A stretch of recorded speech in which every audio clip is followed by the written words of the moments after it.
Boswell in at quarterback. 3rd down and 9 to go. Chesterton needs their own 47 to move the chains. A lot of time. Caught over the middle of the field, past midfield, down the near sideline, and taken out of bounds right on top of the Valpo sideline. Garrett Lewis, a nice job after the catch. We've seen him do a lot after initially getting the ball. Well, nice job of the quarterbacks. Boswell sitting in the pocket. Great job by the offensive line. He let all the receivers, linebackers get back into their drops, and then Lewis comes out of nowhere, just sneaks out of the backfield across the field, used the official as a screen a little bit from his linebackers pursuing him, and picked up a big gain. Yeah, I'm really impressed with Boswell's arm. I know I keep mentioning that, and that's a little bit of the baseball background, but gosh, the ball zips out of his hand. 4-man rush for Valpo. Option pitch, Lewis. Not a whole lot to go, but he creates something down the far sideline, and Garrett Lewis turns nothing into something. A pickup of close to 15 past the Valpo 30, and back-to-back first downs for the Trojans. Yeah, nice job. The receivers out there sealing off the outside linebackers. Great job sealing them to the inside, and Lewis did a nice job once he saw that block and then bounced it to the outside and picked up and accelerated down the sideline. Valpo is going to change personnel on defense. They look a little winded. Man in motion. Quarterback keeper, and down to the 25, and that was McCormick. Back in at quarterback, a good pickup on first down, and it's going to give them 2nd down and about 6 to go. And all of a sudden, this Chesterton Trojans offense that struggled is starting to come together. Yeah, they're good. They're executing. They're putting the ball where they need to, and they stay in manageable downs. Again, we've seen a clean game so far. A good clean execution from both sides of the ball. Those linebackers starting to creep up now for Valpo, and a timeout taken by the Valpo Vikings, and we will take one with them. Chesterton beginning to threaten. They trail 7-0 with 52.9 ticks. You're watching Game Night on the Region Sports Network, the only game in Beautiful town. heirloom quality furniture, handcrafted by Indiana Amish artisans. Contemporary to traditional and anything in between. Wood selections and custom stains and finishes to match every decor. Affordable, ready, and delivered in just 6 to 8 weeks. Why settle for mass produce when Circles in the Wind Amish furniture makes made-to-order furniture so easy? Never settle. Circles in the Wind in Chesterton, or at circlesinthewind.us. Amish quality, crafted for a lifetime. Valpo uses their first timeout, and they looked a little winded, guys. Doug, this was a defense that came in allowing only 13 points per game, and they've showed it so far early on, allowing no points. Yeah, they're a little bit on their heels right now. Chesterton's in a good position, good mix of run and pass, and they're just trying to regroup here a little bit. Man in motion, McCormick with time, takes an end zone shot, and is intercepted.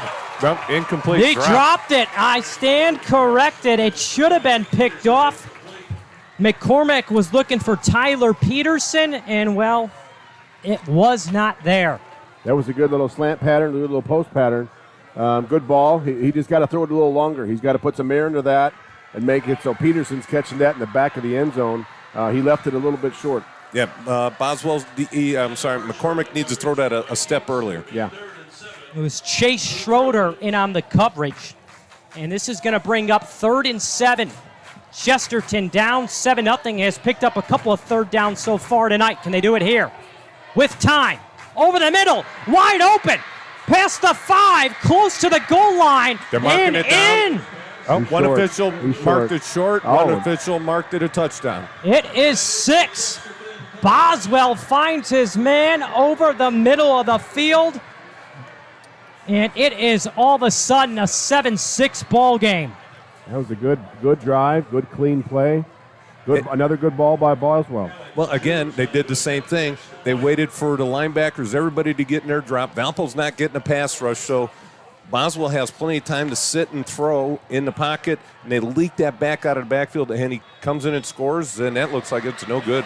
Alex Drews can't connect on the PAT, and it's a 7-6 game, but Chesterton on the board. Sebastian Boswell through the air. finds his man for 6.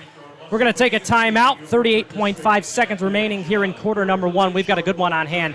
You're watching Game Night on the Region Sports Network, the only game in town. A sudden injury or illness can happen anytime. When it does, feel better fast. Urgent care at Pinnacle Hospital. We have a network of highly qualified physicians, and your wait is minutes, not hours. We offer on-site laboratory and radiology services. We accept most insurance, Medicare, and Medicaid, plus the biggest cash pay discount in Northwest Indiana. We're recognized by Press Ganey in the top 3% in the country for customer satisfaction. Feeling better fast. Urgent care at Pinnacle Hospital. Sebastian Boswell finds Garrett Lewis through the air. Lewis does the rest after the catch. Might as well call it the Garrett Lewis drive. He had a couple of big plays in the receiving and rushing game. And Chesterton, down 7-0 early, has made this a 7-6 ball game. Jared Schlinsky alongside Jay Simmons and Doug Nelson. Some may have been expecting a blowout, but Chesterton has come to play tonight. Yeah, Chesterton looks great offensively. And like I talked about, our Castle Subaru keys to the game. We said that Chesterton's got to mix it up, and they did on that drive. Great drive. The kickoff is off to the side and touched by Valpo. Not the best decision there. If it didn't touch anybody and went out of bounds, they would have gotten much better field position. Instead, Valpo is going to have to go to work from their own 25. You talked about Chesterton and maybe being blown out. I didn't expect that. They've competed every week, like we've been talking about. They just haven't had the breaks go their way. As long as they keep competing and moving the ball and giving themselves a chance in the fourth quarter, if you can keep putting yourself there, then eventually it'll go your way. Yeah, they did a nice job. Third offensive series, first play up the gut. That was Travis Davis, who picks up a strong gain here on first down. That might be the final play of the quarter. Let's see what the Vikings elect to do. Yeah, there's 30 seconds on the play clock, 20 seconds left on the game clock. It looks like they're going to put this one to bed. No, they're walking up to the line with 13 seconds left on the game clock. Let's see if they actually snap the ball. Second down. They do snap it. Justin Clark, quarterback keeper, makes a couple men miss and gets the first down and then some all the way out close to the 40. And while no one expected Chad Henne a couple years ago to take that snap for the Chiefs, I'm not sure anybody expected Justin Clark to take that snap there, but he does. Yes, he does. A nice job. Picks up the first down, and that's going to be the end of the first quarter. That will be the end of quarter number 1. Valpo at home clinging to a 7-6 lead. We're going to keep it here. And we have a special honoree in Aiden Gutierrez, state champion golfer for the Valpo Vikings. And let's send it down to the field where he will be recognized. I believe he was a sophomore, correct? He did a pretty impressive feat by the young man. Did a good job as a freshman as well. He's got quite the future. Good recognition here from the Valpo fans, even the visiting Chesterton Trojans recognizing the established achievement from the young man. And again, like you guys said, only a sophomore. He might get a couple more of these before it's all said and done. I also now know that we need to look this young guy up for our next outing. And you want him in your scramble team? Yeah, well, He might be 20, 30 years younger than us, but no reason why we shouldn't take a lesson or two from him. Oh, definitely. My game can use it. That's for sure. Let's take it back to the field. No, I said mine could use it, not yours. I've never seen you play, but I'll take your word for it. If you said you need some work, hey, we all need some work. First down. Davis between the guard and the tackle does not get a whole lot there on first down. Good job there by the Chesterton defense getting to Davis quickly. The first man to get to him was Connor Castaferos, excuse me. Yeah, nice job right there. This is what Chesterton needs to do. Get Valparaiso in some third and long situations and then start blitzing some people. Looks like they're going man coverage. They've got nobody over the top. They got nobody back here, Jay. High snap taken nicely by Davis. He keeps down the sideline, almost breaks free, has the first down to midfield, But a good open field tackle by Chesterton's Ethan Chasko. And, well, guys, I don't know if you noticed, but beyond the football field, we got a hot air balloon going. If they keep that thing lit, they might find some of my golf balls from hole number 3 at Forest Park over there. I might need to get some of those balls. But if Chesterton continues to bring their safeties up, Valpo, again, it's we've talked about it. At some point in the game. It's a double-edged sword, right? I mean, if you get past that first or second level of defense, you're going to walk in the end zone. Or if you do a little play action tight end across the middle, again, it's going to be wide open. Let's see if Valpo takes a shot here on first down from midfield. Davis, option, pitch to the outside, hits his man in stride. Davis spins off a defender with the first down and then some past the 40, a pickup of 12 on the play. And, well, that was executed nicely between Clark and Davis. Yeah, Clark got rid of that ball at the very last second, and it was a perfect pitch. Nice block downfield by one of the receivers at 10:45 left in the second quarter. I'm impressed with how Danny Gavia hits, right? Number 55 from Chesterton. He's linebacker position. He's in every play. He does a great job of flying to the football. Bill Marshall's team suffered a loss in week 1 to Penn, but let me tell you, this looks like a completely different team. They've won 3 straight, and they're moving the ball again against Chesterton. First down, selling out the Trojans. Can't get to Davis. He gets a good pickup on first down, about 6 or 7. They brought the heat there. Yeah, Danny Gavia was in the backfield and ran right past the running back. But again, you mentioned, Jay, that there are no safeties back right now, and they are playing man, and they're bringing the house. They're daring Valpo to get the ball in the air. That hot air balloon might elevate before the end of the quarter. I don't know. Keep seeing the spark. Keep seeing the bright light beyond the football field. Just past the 10-minute mark. We're in the second quarter. Valpo looking to extend their 7-6 lead. 9 in the box for Chesterton. Up the gut. Davis is past everybody. Can he take it to the house? He does. He stumbles through for 6. And that's the replay we were talking about, your replay on your screen. You see him get past that first level of Chesterton defense. After that, it's game over. If you're selling out like that, Jay, you better make that tackle. There's no one helping you behind you. Yep, there's no second level. Once they had 11 guys on the line of scrimmage, and I'll tell you what, that looks like possibly one of our IKORCC plays of the game. That is brought to you by the Indiana, Kentucky, Ohio Regional Council of Carpenters. A 33-yard rushing touchdown from Travis Davis, his second tonight. Jackson Kopp for the PAT. It's a fake. It was not a fake. And they can't get it. You're right. It was a muff snap. Yeah, another bad snap. That's something that, again, I know I was bragging on the Valpo special teams early on. That's the announcer's jinx there, Jay. But yes, it was. They will need to come to the sideline and work on that exchange there. That's something that could win and lose games down the road. Maybe not tonight, but down the road it could. I agree with you. That's a big miss. Well, I guess no score there following the touchdown because Chesterton had missed the PAT. They would have had to go for 2 to tie it. Now It's just a 7-point game.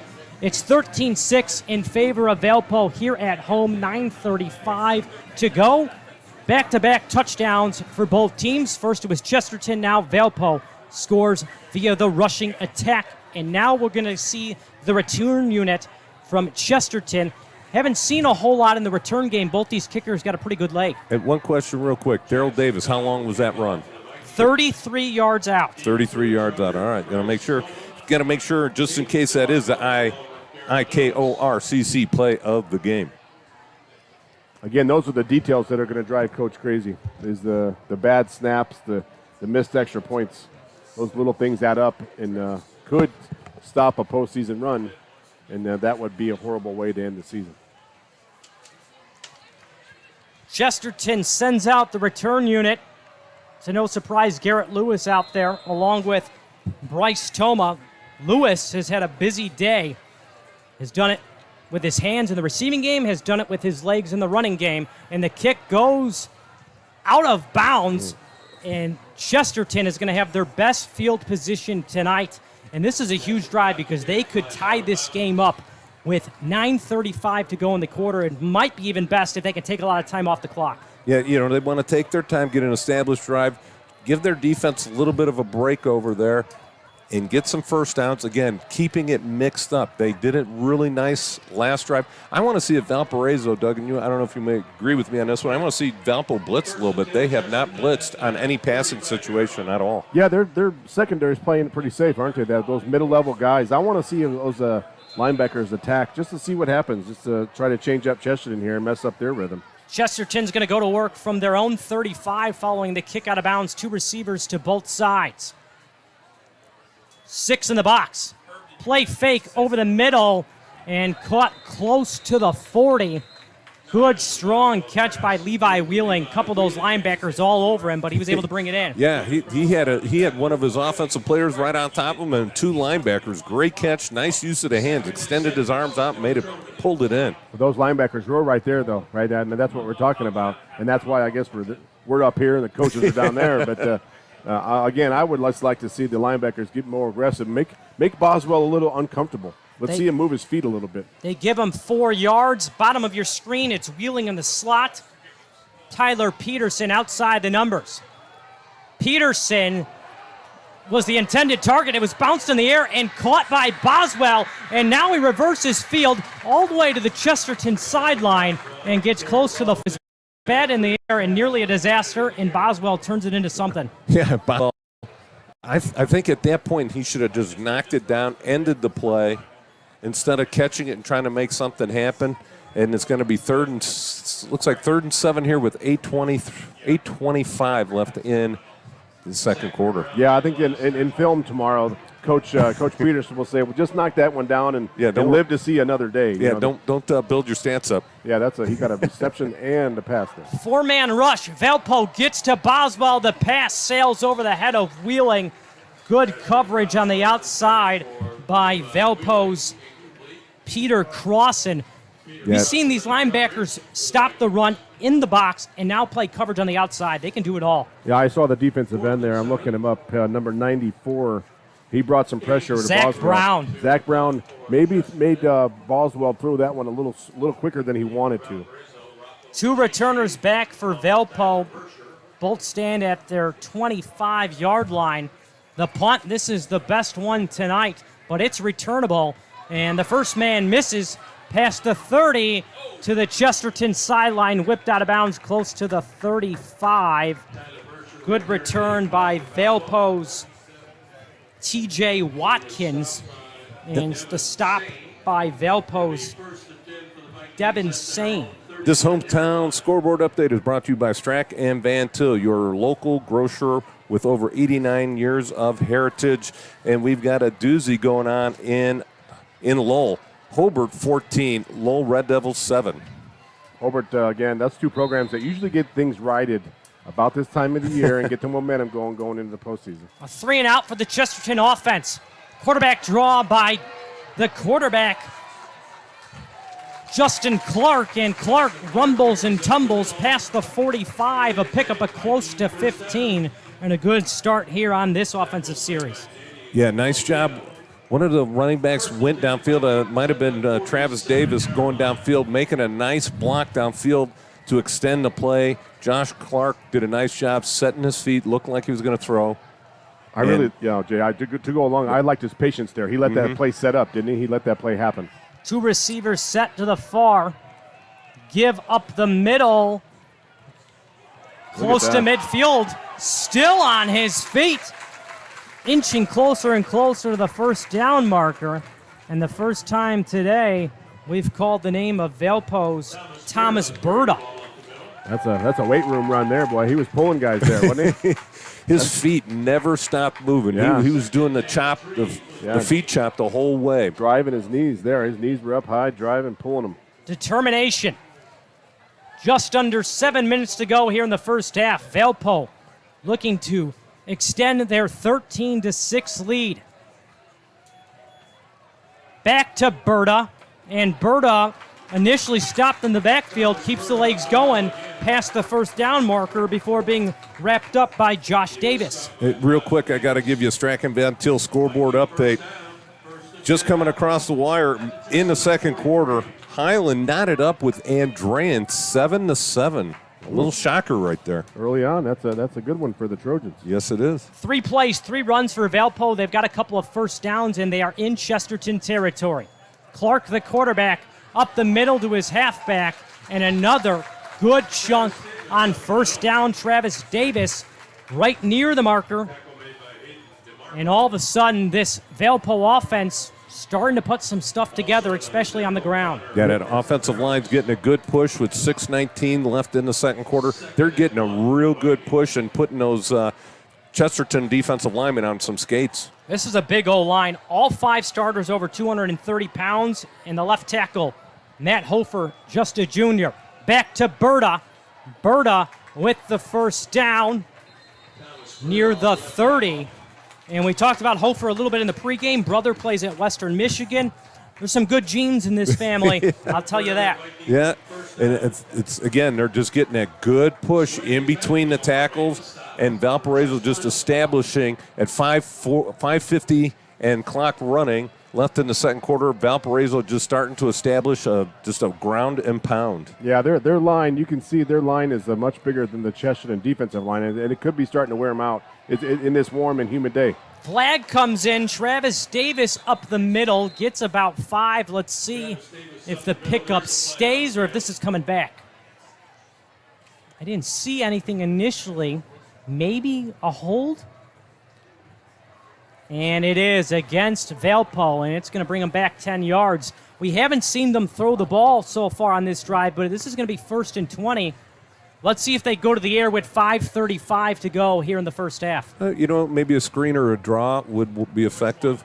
You don't have to go crazy now that it's first down and it looks like about 16. Yeah. With 5:35 left in the second quarter. Right, and if it stays manageable, you don't have to get it all at once. You have 4 downs, and you could be in 4-down territory here. That's quite a long, as we've seen, this field goal kicker struggling early on, but this could be 4-down territory for Valpo if they do make some progress here. Kopp did miss a 32-yard field goal, but he did hit on his only extra point.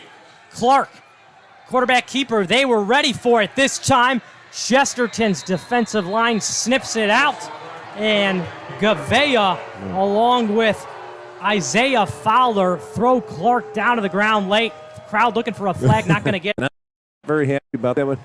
Gavea, man, he's just been in the backfield. Anytime he gets in the backfield, he is being very disruptive from his middle linebacker position. And I think that's a great job by the officials to keep the flag in their pocket. I know the Valpo fans wanted a flag, but there's a guy, he didn't, it wasn't nothing too violent. I mean, he just showed him playing with some emotion. There's nothing wrong with that from young guys. We have not seen Valpo throw the ball. Let's see if we see it here on 2nd and 19. Justin Clark to the air, just beyond the flat on the far side, finds his man close to the original line of scrimmage.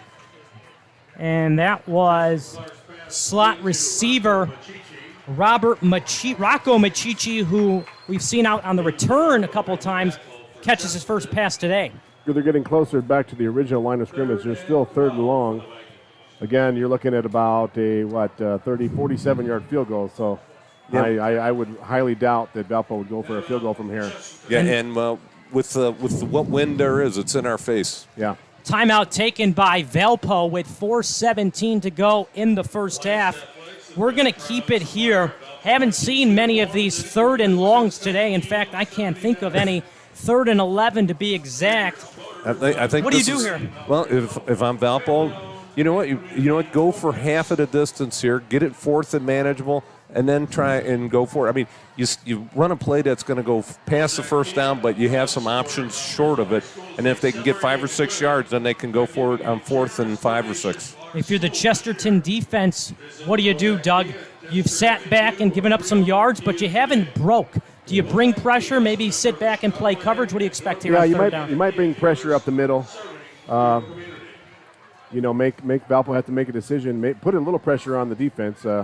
Bring Danny Gavea up the middle. Sure, why not? He's been making a living up there all day. Yeah, and again, don't just allow the Valpo quarterback to sit back and have all day. Be interesting to see how many rush. Do you go to a 3-man, 4-man rush? Do you I got to go 5. You go 5-man rush, okay. They've got a 4-man front with 3 linebackers. They do have 2 safeties back as of right now. 6 in the box. They're going to play man on the outside. Clark to pass, 3rd and 9. Taking an end zone shot down the far sideline. And a flag comes in, and it's going to be PI. Yeah, he was burnt. That receiver ran right past the corner over there. And Julian that was about Stokes. the only option they had was the little pass interference. Julian Stokes beat his man in Hayden DeMarco. He had no other choice, or it was going to be 6. Yeah, that was a great play call. And the defense, I don't know that you can get caught watching the ball, whatever it is, but he was peeked in the backfield while the receiver was just running right up the sideline. Now, Yeah, he didn't get out of his back pedal soon enough and turn and run, and the receiver ran right by him, closed the cushion, and blew right by him. He sure did. Now, if it happened in the end zone, the ball should be placed, I believe, at the 2-yard line. This is high school, not pros. Come on, man. Give it the program. In Illinois, they do it at the 2. Just a I'm just 15-yard messing with penalty? you. It's a 15-yard penalty. Wow. So in the state of Illinois for high school, an PI in the end zone gets you to the 2. Yeah. Really? Well, we learn something new every day. Yeah, and I did too. So this is going to bring the Valpo Vikings offense to about the 14 officially. With 4:11 left in the first quarter. Second quarter. Stokes, I'm sorry, second quarter. Stokes outside the numbers on the far sideline. Let's see if they go back to him. Instead, up the middle, Berta. Not a whole lot there on first down. A good balance here by the Valpo Vikings offensive rushing attack. You've gotten Clark involved, both Travis and Daryl Davis, and now you're seeing Thomas Berta. Again, that's 5 yards a pop. Coach will take that all day long. Yes, he will. Especially down here in the red zone. 2nd and 5. The playbook is open. Yes, the big hogs down front are doing their job and creating areas for their running backs to get open and make their cuts. Let's see if Bill Marshall tries to get the play clock all the way down and let some extra time come off the game clock. Instead, Clark gives and it goes nowhere. Berta sniffed out. And now if you're Chesterton, do you consider using a timeout to preserve some time and maybe get one more offensive series in? Oh, they're definitely going to get another offensive series, and I would just conserve my timeout for when I have the ball. Yeah, I thought the Trojans brought the pressure there from the outside. I know they kind of caved in from the outside, but the ends and the outside linebackers came in and got in the backfield there. Ian Wilson now at quarterback. Keeps, rolls right, tries to turn the corner, and cannot.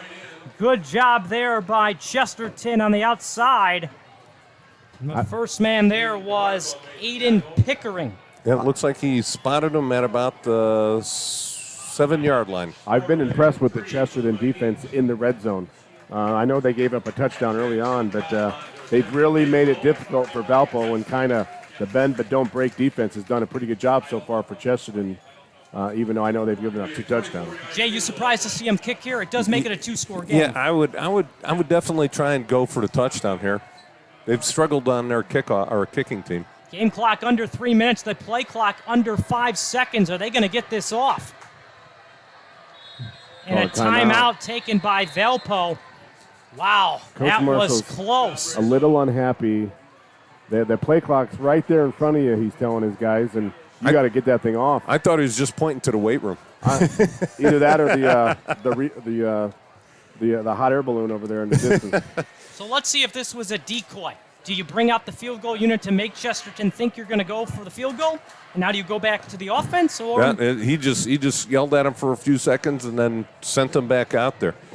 I think he made his point, and nicely and politely. One note to make, we saw Justin Clark in at quarterback early on. That last play was Ian Wilson. Just something to keep an eye on. Yeah. Maybe we'll see both down the stretch.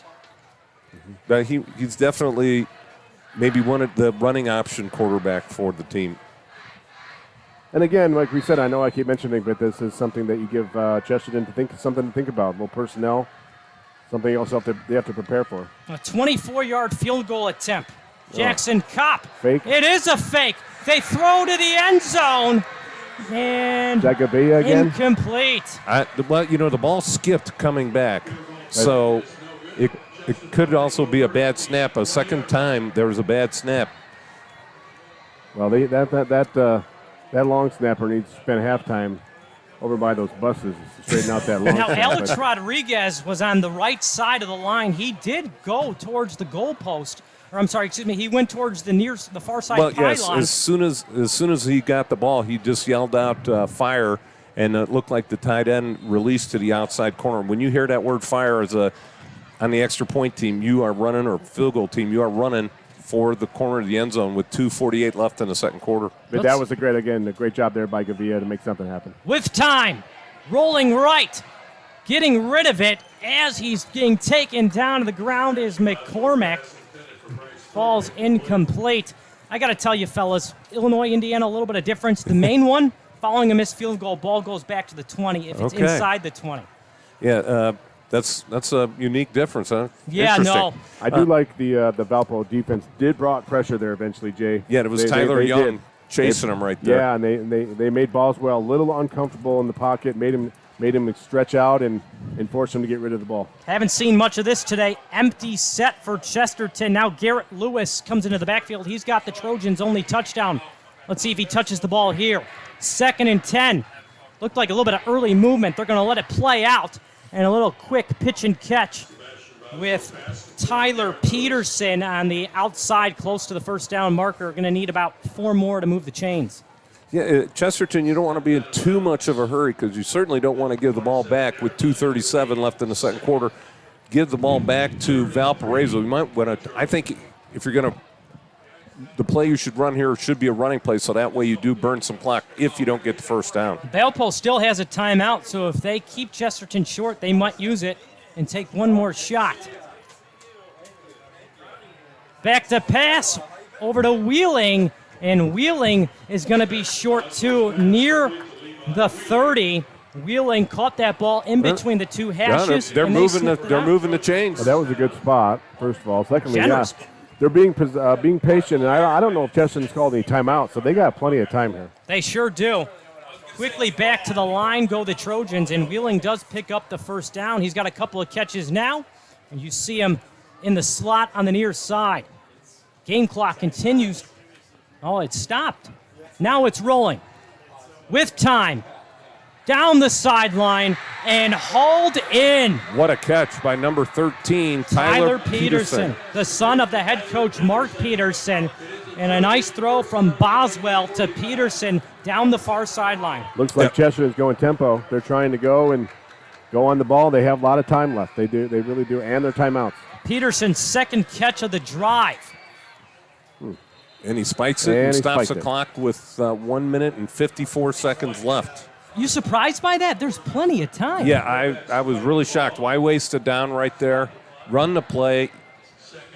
You got the snap and you got the play off. Unless they didn't have anything called, that would be my only conjecture. Jay, right there. I'm showing my age a little bit, but I don't know how you feel. I wish guys would just get under the center more, especially on that play. Yeah, I There's agree. a lot that can go wrong with a bad snap.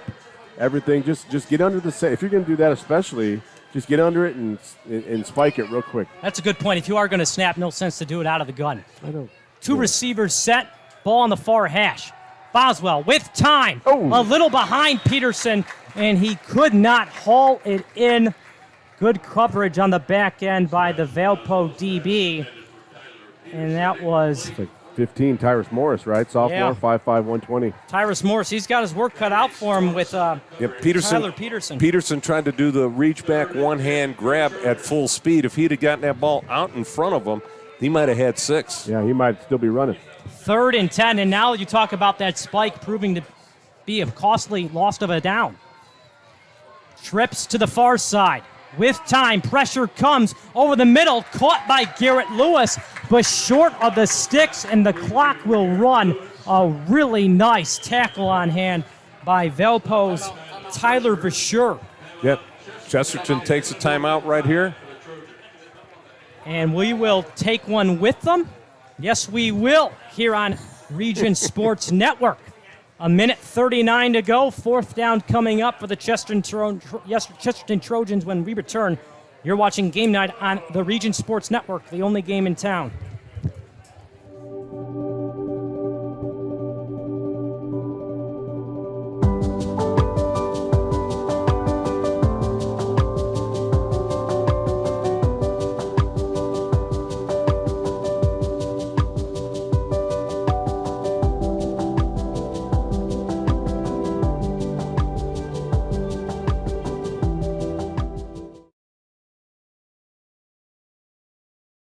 Valpo gets the ball. 4th down and 4 to go. 1:39 remains in the first half. Chesterton with the ball down 13-6. They're going to go for it. Man in motion. That's Bryce Toma. Back to pass. Boswell looked to be in between Peterson and Wheeling. And it's going to be a turnover on downs. That's a huge stop from Valpo. Yeah, again, we were just talking about during the break. Now Valpo's got time to try to put some kind of points on the board. At Chesterton, you got nothing to lose. You're only down 1 touchdown, and Valpo gets the ball coming out of the half. So you got to try to make something happen there. But let's see if Valpo, see how aggressive they are here at the end of the first half. You'd say they could set up for a field goal, but they've had some issues in that department. Both field goal attempts didn't even get off. The snap didn't make it. The snap rolled back there. Drop back. It's Ian Wilson still with time, making magic happen, and incomplete. He had all sorts of time, evaded pressure, and ultimately couldn't find anybody on first down. Yeah, he did have a lot of time, just nobody came open. Good job by the secondary of Chesterton. Only did a 4-man rush, and it looks like we got a player down by the Chesterton bench.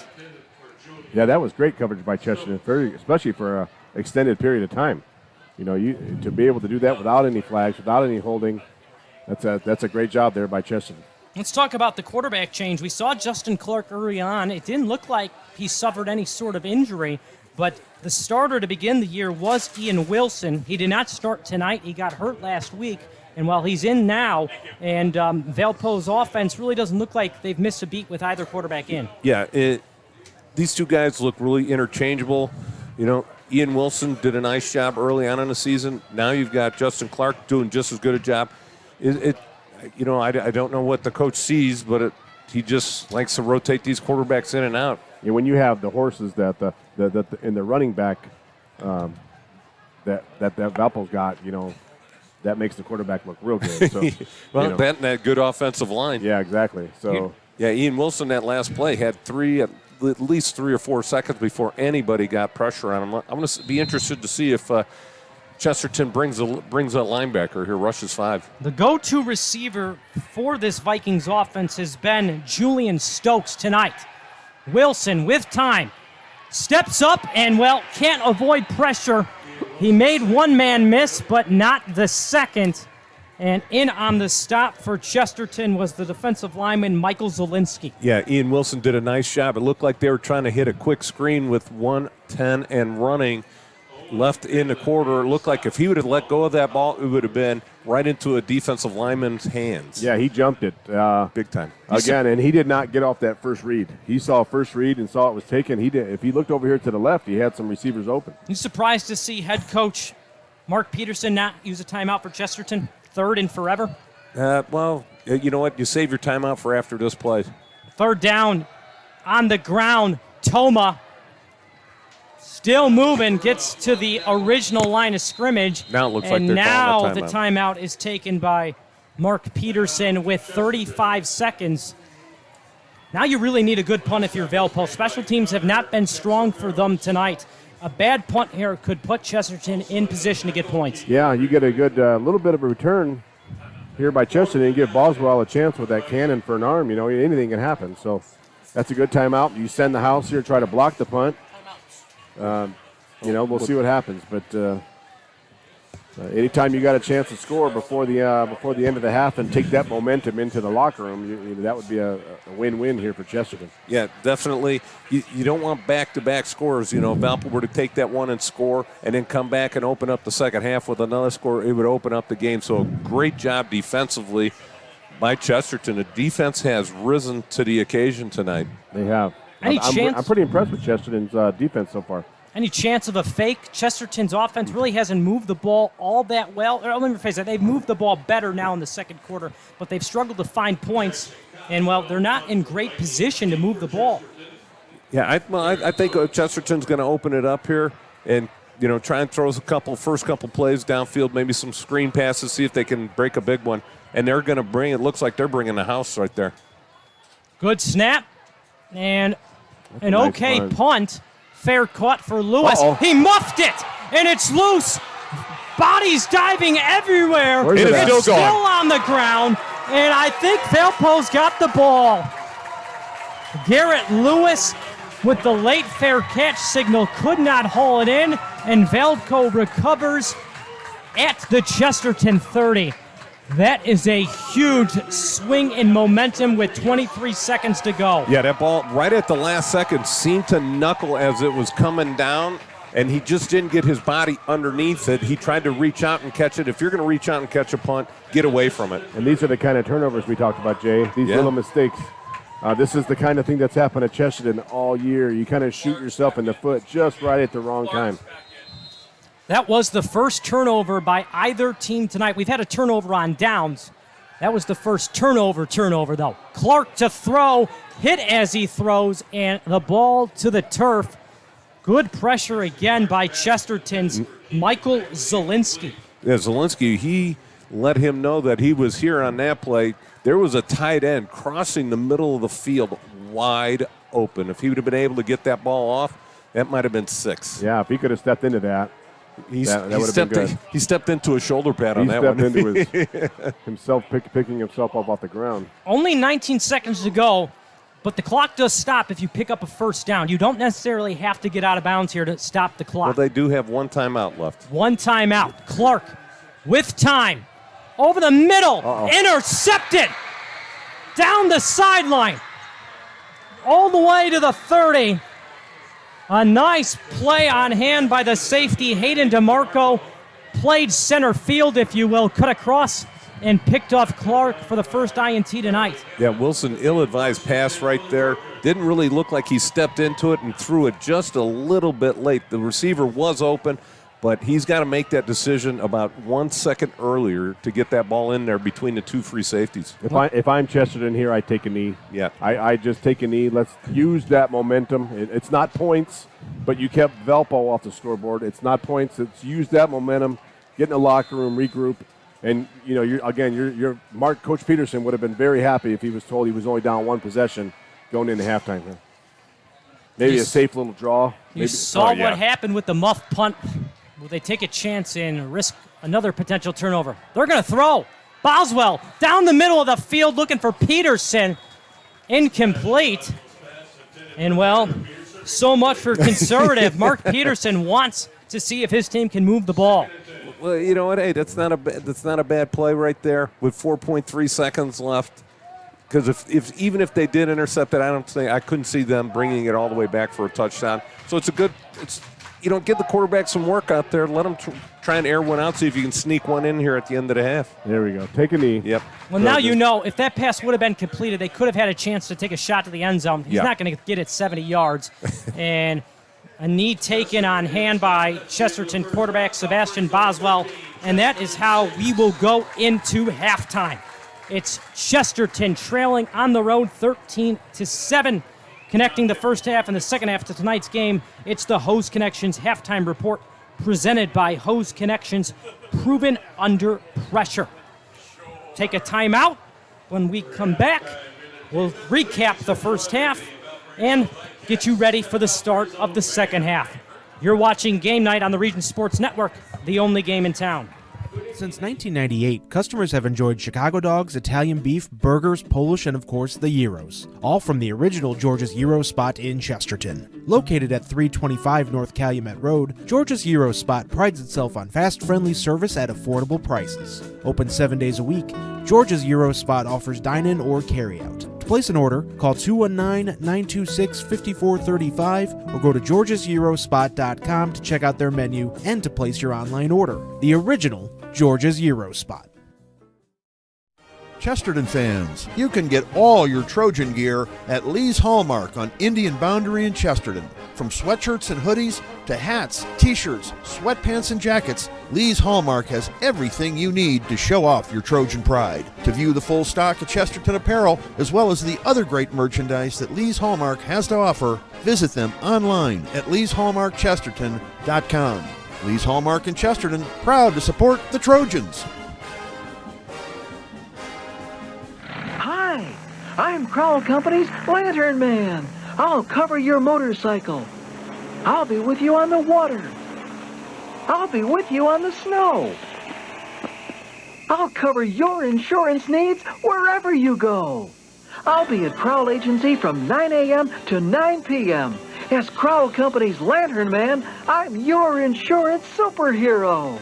Crowell Companies, the insurance professionals in Highland, Maryville, and Michigan City. From schools to stadiums, hospitals, and bridges, everywhere you look, union carpenters are building Indiana.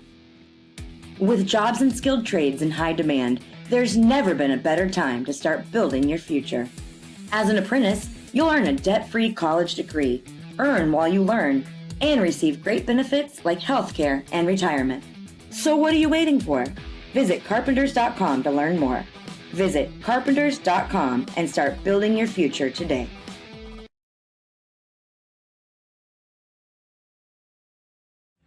Thinking about what to do after high school? Consider a career with Boilermakers Local 374.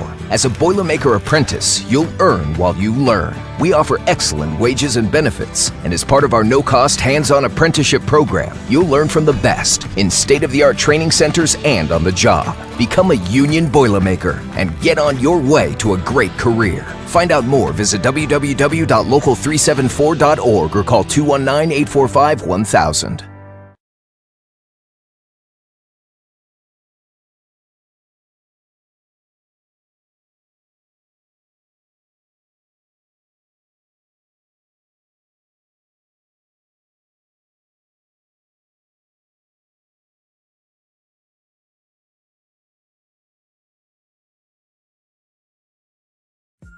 Did you know?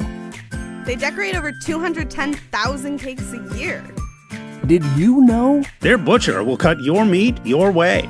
Did you know? They have trained floral designers in store. Did you know? They will make your wedding cake. Did you know? They have a variety of deli bakeable entrees. Did you know? Their online app has coupons and so much more. Who does that? Strachan Van Til. Now you know. Welcome back here at the halftime show. We do have a special guest with us tonight. We have the state champion, Eddie Gutierrez. How are you doing tonight, man? I'm doing great. Really excited to be here. Awesome. Great time. Show off that ring. Right there, yes, baby. Yes. Right there. Yes. So what are the plans right now? What are you doing? As far as golf? Or? Yes. So right now, just working every day to try and get better. Obviously, we lost a few players on our team last year, but I think a lot of people are going to be surprised at how well we're going to return this spring season. A lot of people that I know and are coming back have put in a lot of work. Definitely. And that's kind of our goal right now, is to surprise everybody next season. Personally, practicing all the time, doing all of that, but also focusing on college. Definitely. Recruiting right now. Okay. Been taking a couple visits set up. Okay. Which it's an exciting time, and I'm excited. So what hats are on the table right now? Right now, so as far as offers, I'm not going to go into anything like that. Okay. But the visits that I have planned, I already took one at Ohio State. I got a visit planned for Baylor, Ole Miss, Notre Dame coming up. Those are kind of the big ones that are on my agenda as of right now. That is awesome, man. Yeah, thank you. Yeah, definitely. So around here, what is your favorite course to play? What's your home course around here? VCC, Valparaiso Country Club. Definitely. Okay. That's the place. Yeah, they've what done about a lot for me, right next door? Oh, Forest Park? Yeah. Yes, sir. Awesome. That's a high school place to practice during season. Do you have any more travel tournaments coming up soon, or you're big, do you go anywhere soon, like Cog Hill or any of that fun stuff? No, not as much. During the fall season isn't as heavily compact as summer and spring. But I got the Hoosier Junior coming up, and then there's a couple invitationals that I'm hoping Where to get are those into. Those located local? Indiana, Okay. So the Hoosier Junior is in Columbus, Indiana. It's 3 hours south of here. But then I'm hoping to get into a tournament in Nashville, a golf week event, and then a tournament in Sea Island, Georgia in December. And I also heard there's somebody else in the family that's pretty good too. How is the sister? Is she that good? She's better. She's better. I've heard she is better than you as well. Oh, well, I don't know if I go that far. That's rumor from a family member, but that's what I was told, that she is better. So. She's gonna be great. That's awesome. She really is. It's such a great thing to have. That's such in the community, and you have such support with your family and all that fun stuff. Yeah, absolutely. All right, one final question. Yep. PGA or Live? That's tough. I don't know. That's a decision for when I get there. Okay. If they come calling, you going, or are you going to go to college? I'm going to go to college. Okay. I'm going to go to college. Need that. Definitely. Yep. Well, Aiden, it's been Hey, awesome to meet with you. Thank you so much. Definitely. Yeah. Have a good time. Yep. We're going to send it back to break here with the host halftime show. Absolutely. Thank you so much. Thank you. Yep. Did you know? Wow. They'll prepare fresh fish while you wait. Did you know? They make over 40,000 donuts from scratch every week. Did you know? They offer 23 different deli platters for your party. Did you know? They have freshly chopped fajita mix ready to cook. Did you know? They have the best fried chicken in the area. Did you know? They offer our signature curbside service 14 hours a day. Strachan Van Til. Now you know. Hi, I'm Crowell Company's Lantern Man. I'll cover your motorcycle. I'll be with you on the water. I'll be with you on the snow. I'll cover your insurance needs wherever you go. I'll be at Crowell Agency from 9 a.m. to 9 p.m. As Crowell Company's Lantern Man, I'm your insurance superhero. Crowell Companies, the insurance professionals in Highland, Maryville, and Michigan City. Blythe's Team Sports in Valparaiso is a leader in athletics apparel and equipment sales. With in-house production including screen printing, trophies, embroidery, and more, Blythe's can help you to create the perfect look. For more information, visit them online at teamblythes.com. Blythe's Team Sports in Valparaiso, where the athletes shop.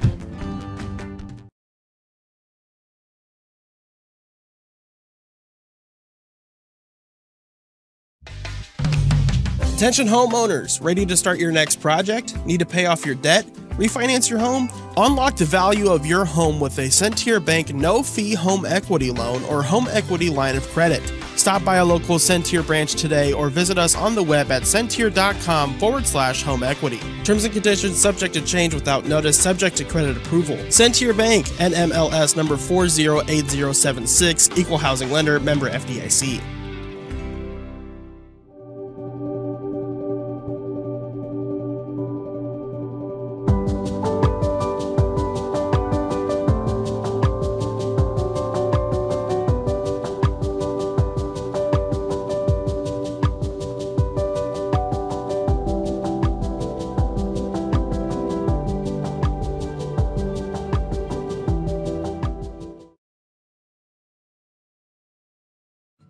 Since 2000, Hose Connections in Hammond has been a premier leader in the hydraulics industry. Hose Connections is a one-stop shop offering quality hydraulic and pneumatic products and services. Hose Connections takes pride in not only meeting but exceeding customers' expectations. To learn all about the products and services that Hose Connections offers, visit hoseconnectionsinc.com or call 219-844-6570. Hose Connections in Hammond, proven under pressure.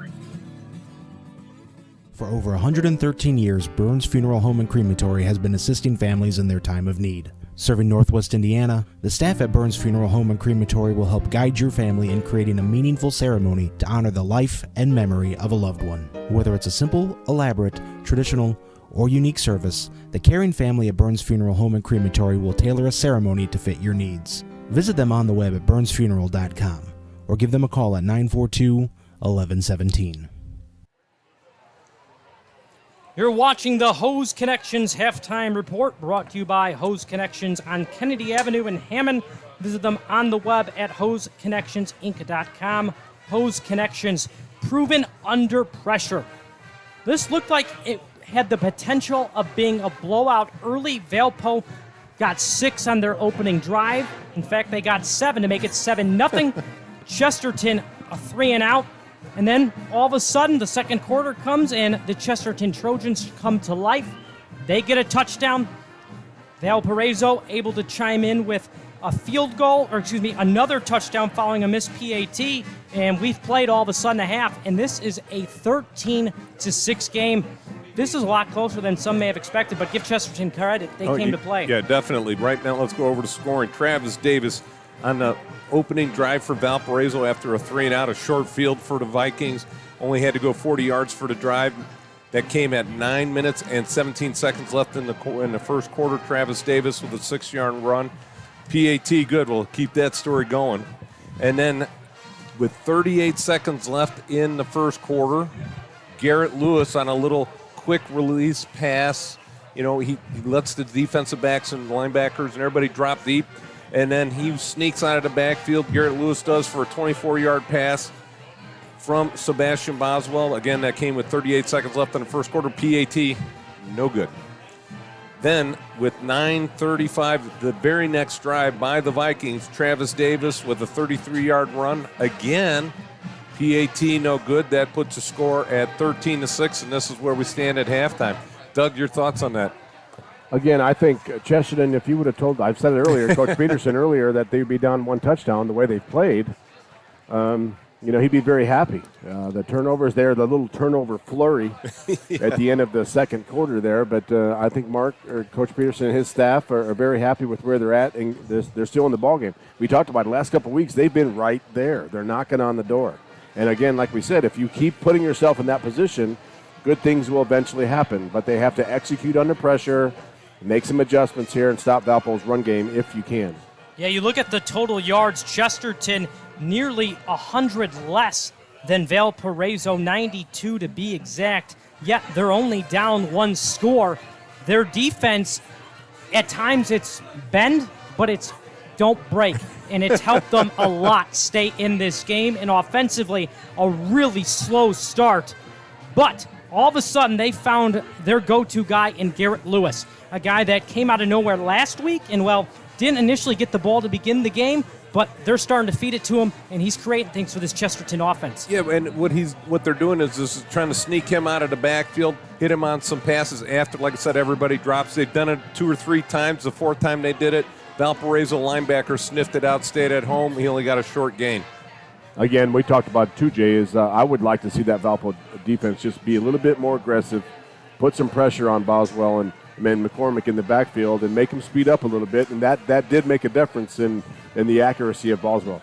Yep. Valpo surprisingly came out really throwing the football, and, it didn't work out so well. Then they converted to strictly pounding the ball, and, that's their bread and butter. 223 yards on the ground. A good balance between Travis Davis, Justin Clark, along with Thomas Berta and Darrell Davis.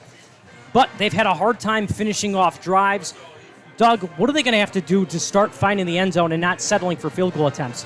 Chesterton, again, when we said it during the game, Chesterton's defense has really stepped up in the red zone, I thought. They've really buckled down, and we're mentioning the same names of the Chesterton defense. And they've really stepped up when they've had to. And when you're able to do that and keep Valpo out of the end zone, as you mentioned, Valpo's got more yardage by over 100 yards, but they're keeping them off the scoreboard. That's all Coach Peterson can ask for. Well, you know what? You see the kickers out on the field. You know the guys that should be out on the field right now? The long snappers. Yeah, you read my mind. Yeah. Jay, let me ask you before we get into some scores here at halftime. We've seen both teams display 2 quarterbacks. We expected that for Chesterton with Boswell and McCormick. Didn't necessarily expect that with Justin Clark and Ian Wilson. Wilson got hurt last week, did not finish the game. Clark started, looked good, but we saw Wilson late in the second quarter.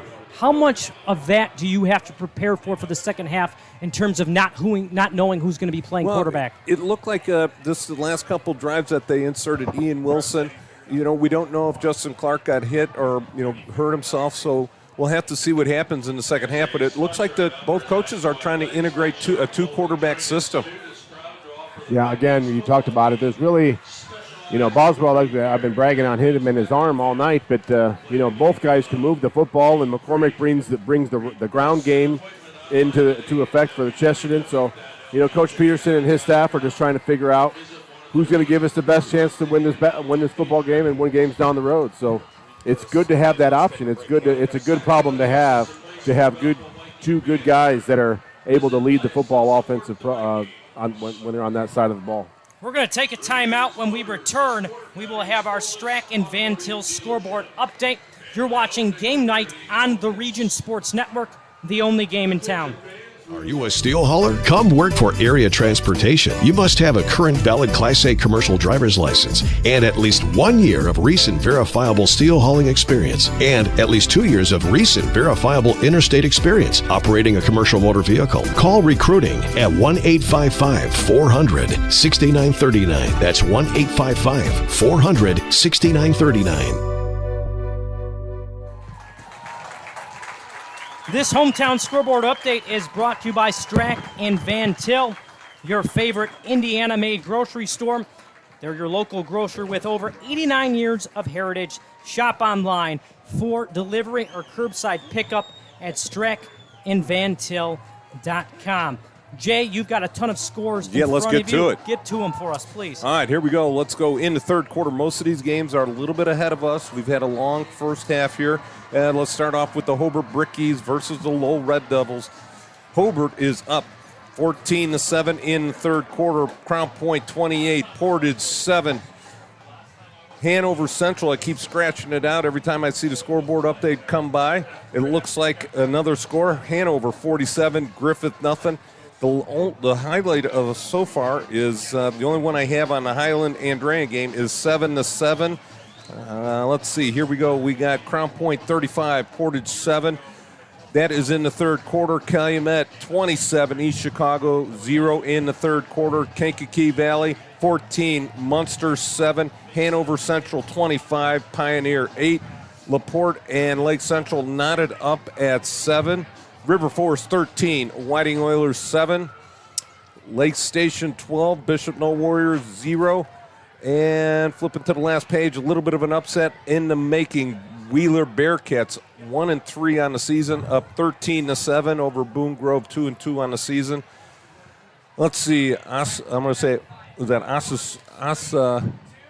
Asacola Grace South Central 16, Osceola Grace 14, and Bowman 14, Calumet Christian 8. That wraps up your hometown scoreboard update. Thank you so much, Jay. Again, Jared Schlinsky here with you alongside Jay Simmons and Doug Nelson. We've got a good one on hand tonight, a Duneland Conference matchup. Valpo came in on a 3-game winning streak, 3-1. Well, Chesterton, they've lost 3 in a row, but they came out to play. They trail only 13-6. Hey, let's go over some Castle Subaru keys to the second half. Doug, what do you got for us? I'm gonna go with what I've been talking about. I feel the importance of special teams, Jay. We've been talking about it. As a matter of fact, last year, I think, Nathan, we were there in Michigan City at Ames Field. Michigan City knocked Valpo out in the regional by a field goal in double OT. So I'm telling you, those things are important, sometimes overlooked. And it could come down to something like that here in this ballgame. Yeah, for Chesterton, I think the key right here is, again, make sure they stay not predictable on offense. You know, keep mixing that pass and run up. And defensively, got to stop them right here in this opening drive, force a punt, so that way they can come back and at least tie this one up before the end of the third quarter. Those are the keys to the game for the second half, brought to you by our friends at Castle Subaru. Check out the Castle inventory of new and used vehicles at castlesubaru.com. Valpo won the toss. They deferred. Chesterton then received to open the game, and now they will kick off to begin the second half. A low line drive kick picked up at the 10, bringing it out all the way close to the 25 is the returner for Valpo. And it was Rocco Michichi on the return, and that is where the Valpo Vikings offense will go to work. Doug, we saw Valpo opening drive find the end zone without a problem. They ended up finding the end zone one more additional time, but that offense has kind of slowed down a little bit since the start of the game. What do they need to do to get back on track? I think they need to keep the ball on the ground, keep moving the ball. But first of all, with a name like Rocco Michichi, I hope he plays football. But anyway, Valpo has got to keep the ball on the ground, stay within the markers, and stay in doable distances here. First carry goes to Thomas Burda, and Burda out to the 30 for a pickup of a couple. We saw Travis Davis find the end zone twice, but he's not out there right now. And again, we saw the quarterback switch towards the end of the second quarter from Justin Clark to Ian Wilson. We don't know if these guys are banged up or not, but we have seen a lot of offensive personnel changes. Yes, when you get quarterbacks rolling in and out like that, it's crazy. And it also shows the depth of the program. I think next guy up kind of idea. We hope that the young men are healthy and they're just rotating guys, but Valpo's depth allows for that, yeah. Wilson keeps on second down and is brought down from behind by Keegan Wrigley. Yeah, and also out there on the tackle is Danny Gavia. You know, we said his name a lot tonight. He's possibly one of the blue-collar players of the game, the Boilermaker Local 374 blue-collar player of the game. Earn while you learn with the Boilermakers Local 374. Yeah, he is always around the ball, and he's fun to watch. 2 runs, a first down. Clark keeps on the option near the Chesterton sideline, close to midfield. Another good pickup for Clark. Yeah, and a good start for the Clark Valpo offense. did a nice job taking it to the end, forcing that defensive end to make a choice between him and the running back, and once he made that choice, he turned it upfield and picked up a nice gain. And also, what does this do, Jay? You know, all this does is pull those safeties up. Oh, big pull time. those safeties up. Somewhere you're going to have a tight end leak up, and you're going to be looking at 6 points here. 7 in the box. Give goes to Davis, but a late whistle, and Davis had a pretty big hole there, but it's not going to matter. Let's see what the call is. False start. And it is a false start against Valpo, so 2nd and 2 becomes 2nd and 7. That hurts. That's a big difference. I know it's a third quarter, and there's a long way to go, but that kind of play right there is, again, this is going to be something that's talked about in film in the film room tomorrow morning. Justin Clark in at quarterback. We've seen him run a couple of times. This time he gives it up the middle. Not a whole lot of action there. Good stop on hand by Chesterton's defense to set up 3rd and long. That was a good job by their defense. They clogged the middle, taking away that run game of Valpo. Again, Valpo, they've had some success running to the outside. They got a wide side to the field toward us right now. They could do a little option this way. And that slot receiver is uncovered right now. Uncovered, yeah. Thomas Berta in the backfield. They don't go to the slot receiver. They go to Berta, and he is very close to the marker. Let's see if favorable they give spot it to over him. there. Yes. Then they move the chains. And if you're Valpo at this point, move the chains. Burn Keep the clock. game simple. Clock's running. With 9:20 left in the third quarter. Yeah. Nearly 3 minutes off the clock here to begin the second half. Valpo on offense, up 13-6. Yeah, you'll take this, a very methodical drive, eat the clock, take what they give you. Clark to pass, now steps up, and he is sacked. Chesterton sniffed it out. Almost looked like that was a quarterback draw, but he came out of it pretty quick. He got his feet set and just popped right out of there. I think it was just good pressure by the Trojans right there. He had nowhere to go with it and tucked it and tried to get a couple yards. It looks like he picked up 2 on the play. Yeah, I think Chesterton brought some heat there, too. Yes, they kind of messed up the timing of that play. It was Josh Davis bringing Clark down to the ground, and it is not a sack. He actually was able to get past the original line of scrimmage for a couple of yards. They're now at midfield. A lot of clock, like you said, guys, coming off the clock. 7 in the box for the Chesterton defense. Clark rolls right, and guess who's there? Gavea again. Like we said, that's one of those guys we've gotten lined up for that blue-collar player of the game, Boilermaker Local 374. I think with a name like that also, you have to play middle linebacker. There's no option. You can't be a kicker with a name like Gavea. You've got to be a middle linebacker. Urlacher, Butkus, Gavea. It just all sounds right. It flows. It does. No Travis Davis at running back. It's Thomas Berta on 3rd down. Julian Stokes, we saw him earlier. He's not out there either. Up the middle, Berta. They took that away. Nowhere to go. They absolutely sold out to the middle of the Valpo offense there and had their way. That was a great job by the linebackers of Chesterton. Yeah, Keegan Wrigley, number 18 from his middle linebacker position, second leading tackler on the team, just devoured the running back on that play. Yeah, they had no chance. No passes on that drive, but they do take off 5 minutes of game clock.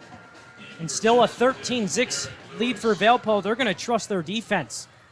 Let's see if their special teams can pin him back a little bit. High snap, caught nicely, punt on hand. Get down there. And it is a good punt that will, unfortunately for Valpo fans, make its way into the end zone. Yeah, Valpo's got to get to the end zone there. You can't sit there and watch the returner. You got to get behind, and somebody's got to have the job of getting to the end zone. That was a nice. They put a good hang time on that punt. It turned over the way it was supposed to. Those guys got to get to the end zone. 6:52 to go here in quarter number 4. Chesterton with the ball on offense for the first time here in the third quarter. They trail 13-6. You wouldn't have guessed they had lost 3 straight games coming into tonight because they have given the 3-1 Valpo Vikings everything they can handle. Little jump there on the offensive line, I think. Little eager. Yes, they were. Not many penalties in the first half, but both teams now with a false start to begin the second half. Maybe they're just getting a little tired out there and losing some focus, some concentration. Looks like McCormick's under center. Brady McCormick is in at quarterback. Sebastian Boswell does most of the passing from the quarterback position. When McCormick is in, most of the time he's running the ball or they're running the option. Let's see what happens here now on 1st and 15. That's one of those tendencies, too. This is something else that's giving teams, they're showing film because we'll see if Brady drops back and throws it or does run the football in 1st and long. McCormick, play fake, finds his tight end wheeling, makes a man miss, and back to the original line of scrimmage. Pick up a 5 on 1st and 10, nothing too complex. A little dump off to the tight end, and wheeling the big boy makes a couple of men miss. Yeah, nice simple play call for the sophomore quarterback, Brady McCormick. Get him some easy completions, let him build up some confidence. Now you've got, looks like about 2nd and 10, so they're back to the original line of scrimmage.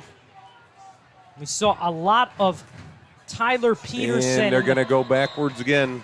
Looks like number 59, Isaiah Fowler.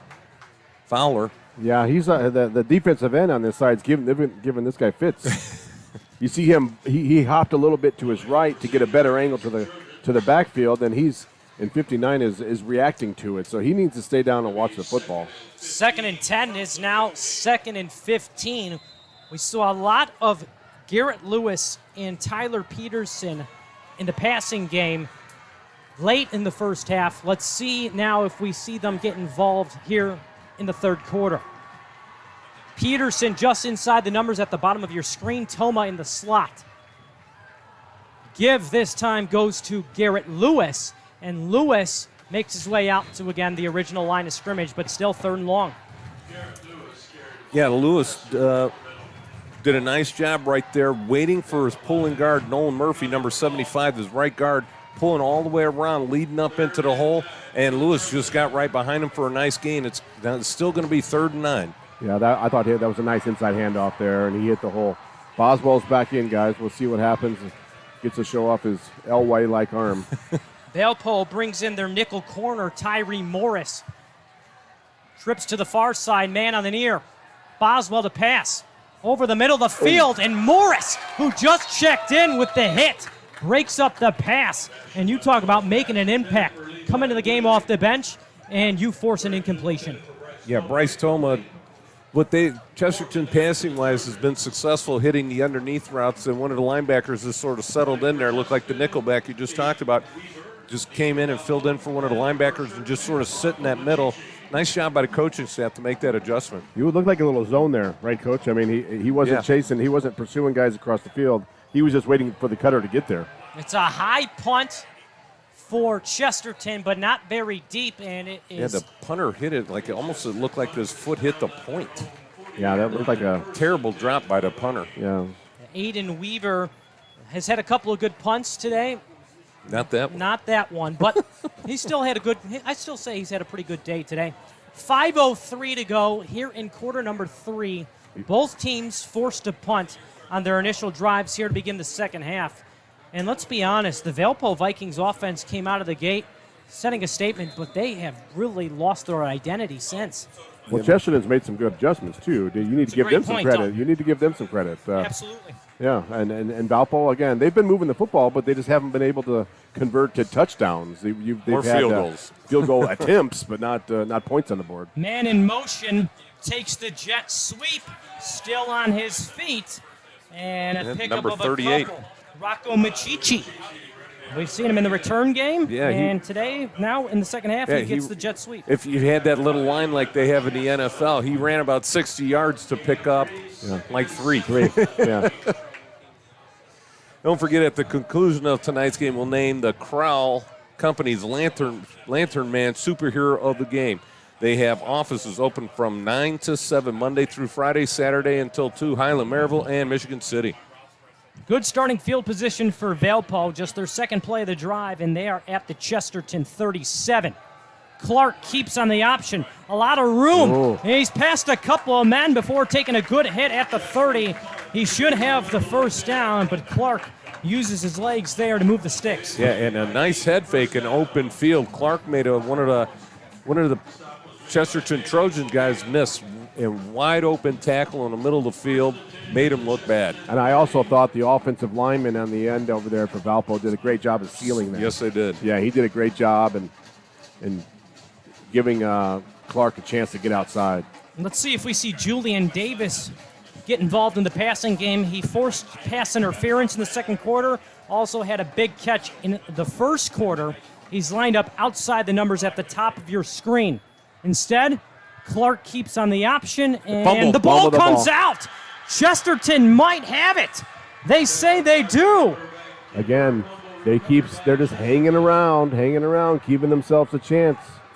Valpo's getting close to the red zone, and with our replay here, you can see it.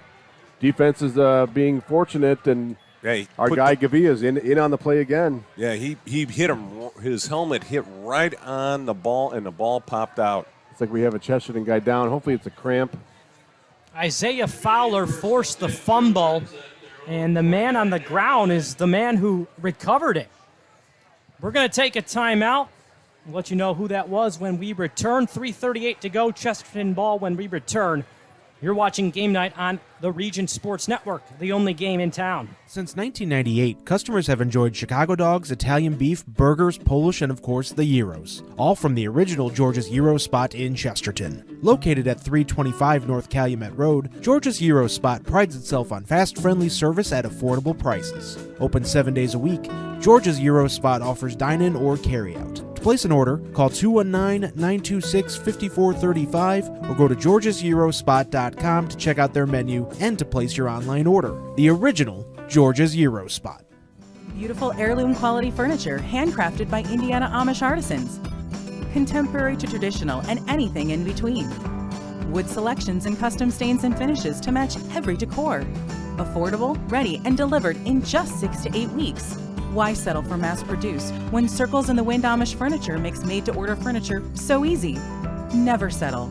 Circles in the Wind in Chesterton, or it's Circles in the Wind. Chesterton's defense forces the fumble. It was Isaiah Fowler who brought the hit. Devin Sane recovered, slow to get up, but he is okay. And now Chesterton's offense back to work for the second time in the second half. First play, Brady McCormick, quarterback keeper, does not go anywhere. Stopped nicely by Valpo's front four, and the first man to the ball looked to be Connor McCall. I thought, to number 23, Tanner Young, also junior, 5'11", 200 pounds, in on that tackle, taking away McCormick. Again, these are the tendencies. McCormick's going to run the ball, or he's their running quarterback. Doesn't necessarily he's going to run it all the time, but they can key on that a little bit more than they would if Boswell was in. Yeah, Boswell hasn't been in the second half yet. Really fast-moving third quarter. Just over 3 minutes remaining. Chesterton down 13-6. It goes to Lewis, and Lewis goes nowhere. They've loaded the box, and they have figured out this Chesterton defense, this Chesterton offense, at least for now. The tackle in the backfield by Peter Crossan. Yeah, nice job right there. Valparaiso just bringing some heat right there, shooting the linebacker. We got 2 minutes and 36 seconds left in the second quarter. We got a man down. For the Trojans, looks like one of the offensive linemen. And we've seen a couple of guys go down here in the second half. Both for Chesterton, it was Devin Sane on defense. And now it looks to be James Rader, the starting left guard. And, well, these are two physical teams. Keep going. I'm just going to give a shout-out to the knuckleheads back at the studio. Stay tuned with the Region Sports. After the game, we will send it back to the Centier Bank studio. The RSN crew will be on hand to recap all the action of tonight around the region. It's Mike and Mike. That's a pair you know right what? there. You know what? Last week when I said we need Mike, a camera Mike right here, and then Nathan, I said, you know, when I say three names like that, you know what I think of? The Three Stooges. Yeah. What a crew. I thought you were going to say Mike and Mike, the ESPN Yeah, duo back in the day. No, they're not done, man. Who are they? Who are you talking about? Yeah, who are they? That's old news. They can't even. This is survive. the RSN Mike and Mike. Yeah. James the Rader. Real Mike and Mike. James Rader, the left guard, was taken off. He looks to be okay. 3rd and 11, just over 2 minutes. Boswell takes a shot down the far sideline, and it is caught. Nope, dropped. He dropped it, but they wanted a flag there a little bit. You think the corner needs to turn around and find the football, but again, pretty good coverage. Evidently, they officials didn't see anything there, but took a shot down the field. They took a shot. They thought they had an advantage there. Yeah, Boswell's got to get rid of that sooner. B, put a little bit more air under it. Yeah, I want to see how far he can throw it. He needs to throw it down the field and let Peterson get underneath it. But yeah, he's got to release that ball a lot sooner because he did have some separation. Out comes the punting unit again for Chesterton. Aiden Weaver gets a lot more underneath this one, and it is fair caught just inside the 40 by Chesterton's Tyler Verschure. 2:08 to go here in the third. Valpo back on offense. They lead 13-6. Jared Schlensky alongside Jay Simmons, Doug Nelson. Doug, in our preview tonight, you focused on the Valpo team. Jay, you focused on the Chesterton team. A couple of bodies have gone down for Valpo, but give them credit. They're still finding ways to move the football. Well, they are moving the football, but they're not putting points on the board. They want points on the board right now. Yep. They're trying to extend this lead. This is way too close for them right now. Yeah, Travis, go ahead. I was just going to say, they're moving the ball but from 10 to 10. Travis Davis started the game Oh, at my. quarterback. Tip drill. That's a tip drill, Jay. How many Chesterton Trojans does it take to make an interception? That One more. Apparently 3. Yeah. Travis Davis started the game at running back. We have not seen him yet in the second half. Justin Clark has not thrown it that much. His first pass there, not off the hands of one defender, but two, and luckily for Valpo to the turf. Boy, that was a chance there. Again, that's the breaks. Chesterton's been right there all year. Those are the breaks they've got to take advantage of. They've got to continue to get stops and give their offense a chance here. I don't think they're going to be going back to the air after that one. Let's see. You don't know. Clark up the middle. He gives it off to Thomas Berda, and Berda picks up about close to 5 yards on 2nd and 10. He's been the go-to guy this whole second half. I mean, he's been the man to go to, and he's like the Lantern Man superhero of the game, brought to you by Crow Company. He's the guy right now in the second half that's been helping Valparaiso dominate, moving the ball. And it's just been great moving the ball for Valpo between the 10s, but nothing else. They cannot get it in. Josh Davis in on the stop. We've said his name quite a bit here in the third quarter. 8 in the box. Berta, stiff arm a man, still going, and he's going to have the first down. He was hit not once but twice behind the first down marker, but somehow able to move the sticks with 1:14. That is a huge new set of downs. Yeah. What a tough run there, right, Jay? Yeah, he put his head down and just willed that body for the first down. Never stopped his feet moving the whole way. The one thing I like also about the Valpo running backs is they fall forward, right? They bring the power to the tackle, and even if Chesterton gets a good hit on them, they're always still spinning forward or moving forward and getting that extra yard to a couple yards. Valpo's got to get the snap off quickly. Play clock down to 2. They do. Clark pitched to the outside and sniffed out by Chesterton. 21 at running back for the Vikings. Correct. First time we've called the name of Jacob Clardy, and good containment on the outside by Chesterton's Hayden DeMarco, and that's going to be a loss on the play. That's going to take it to the end of the first or third quarter. Man, I'm making this game longer than it Come on, needs to be. Jay. You've been stuck in the first quarter, man. It's been a long day. They do not have to snap it again, and we will take a timeout as quarter number 3 closes. We are 1 quarter away from this one being final. That's unless we get overtime. Don't. Oh, man, he just threw the You announcer just did jinx. it. Gosh darn it. But we have a great game on hand here from Valpo, Indiana. Throw him. Quarter off. number 4 coming up next, 13-7. Valpo with the ball, leading Chesterton. Oh. You're watching Game Night on the Region Sports Network, the only game in town. High school football fans, welcome back to Friday night, to pure spirits, to pure sport. Welcome back to high school football. Fans, I'm IHSA Commissioner Paul Knighty, and I just want to say, welcome back! This is Friday night. This is Indiana high school football. This is your IHSAA. A great game through 3 quarters, much closer than many have anticipated, but make no mistake about it, the 1-3 Chesterton Trojans have come to play tonight. Valpo ranked number 5 in the region. Well, they were looking for the 4th consecutive win, but there's no guarantee it's going to happen tonight. They lead 13-6. They have the ball here in the 4th quarter, just beyond midfield. Doug, you previewed this Valpo team earlier. They've lost a lot of guys to injury, most notably running back Travis Davis. It hasn't been pretty, but they're moving the ball. Now can they just find points? That's what they're trying to do. They have got to put points on the board. Back to pass. It's Wilson. And he is picked off. Ian Wilson replaced Justin Clark. Oh. And the INT comes from Chesterton's. Again, that's a 15. long throw. That was a long throw. That was from like the other hash, right, to this side of the field.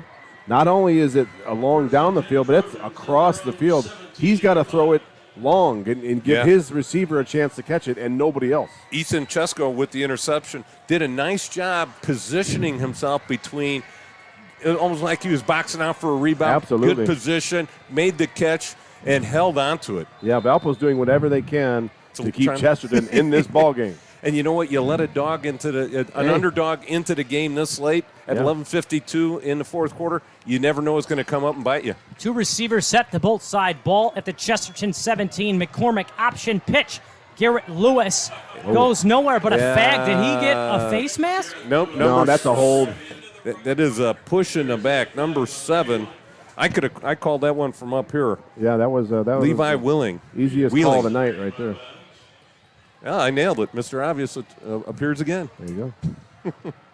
The 3rd penalty from Chesterton here in the 2nd half. You take that or you decline it? I think they're going to accept it. I think I got to decline it. I think it's second long or first and real long. Chesterton's offense is moving back. I think you got to take it 2nd and 10, or maybe it would be half the distance. Yep, they're going to take it 2nd and 10. Yeah. Are they walking it off from there? Oh, you know what? They're going at the point of the foul. So it was. Is that about halfway, half to the end zone? So they haven't decided if they're taking it or if they're declining it. You know, it looks like they are deciding to decide. There you go. Either way, it'll be, assuming they accept the penalty, it'll be 1st and long. If they decline, it'll be 2nd down. We're just into the 4th quarter, 11:47. Chesterton on the road with the ball. So it'll be an 8-yard penalty. Yeah, this is a dangerous time here for Chesterton. Again, you've kept in the ball game. You want to decide. Are we going to try to play for points, or are we trying to just play a field position here? You got a lot of time left. Yeah, 11:47 left in the 4th quarter. Yeah, if you're Boswell, you just don't want to turn it over here on this deep in Valpo territory. Well, you can't take a sack. That's the biggest thing right now. And Chesterton now has to burn a timeout. Yeah, a little confusion out there right now. We'll keep it here. All right, let's do it. Let's get some of these guys in here. 11:47. At the conclusion of tonight's game, we'll name the Crowell Company's Lantern Man superhero of the game. Crowell Companies are your insurance superheroes.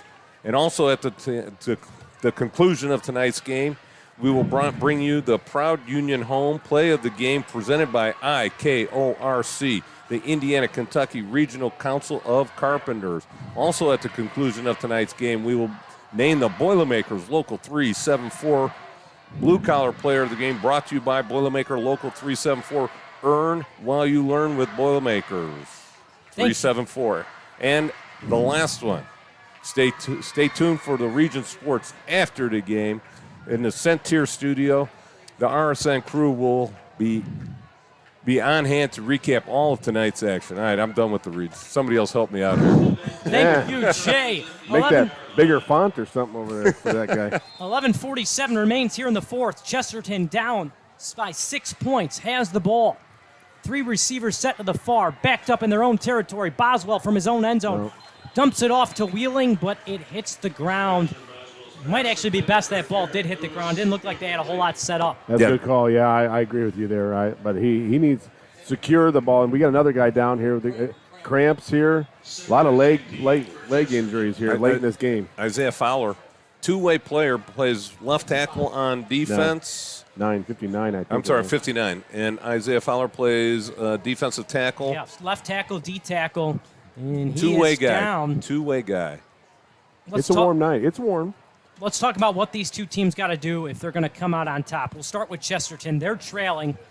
They've got to find some sort of way to move the ball right now, right? Yeah, definitely. If they can get a first down here, that would be huge.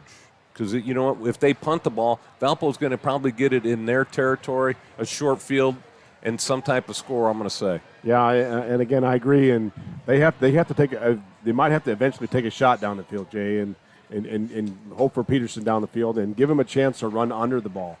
Boswell's yet to do that. Just miss long one time, just air it out, and see what you got. But, this is a big possession here for both programs. What do you do if you're the Valpo offense? You have really struggled to find any sort of points. The kicking game has not been there.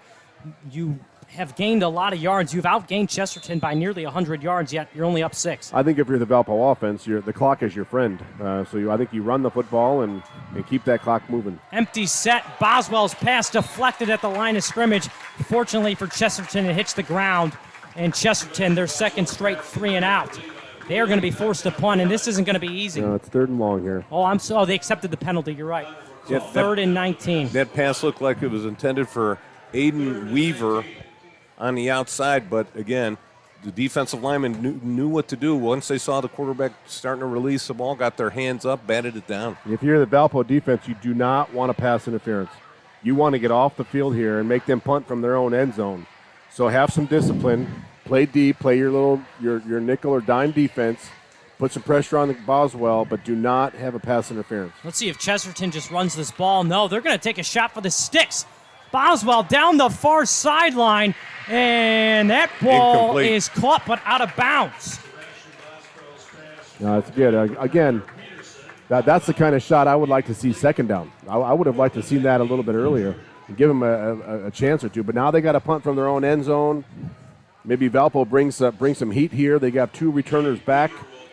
This is, again, a special teams play. We'll see what happens, but that was a big defensive stop there for Valpo. Yeah, Valpo defensive back right there did a nice job just forcing them out towards the sidelines and riding them all the way out. Good snap and a low punt.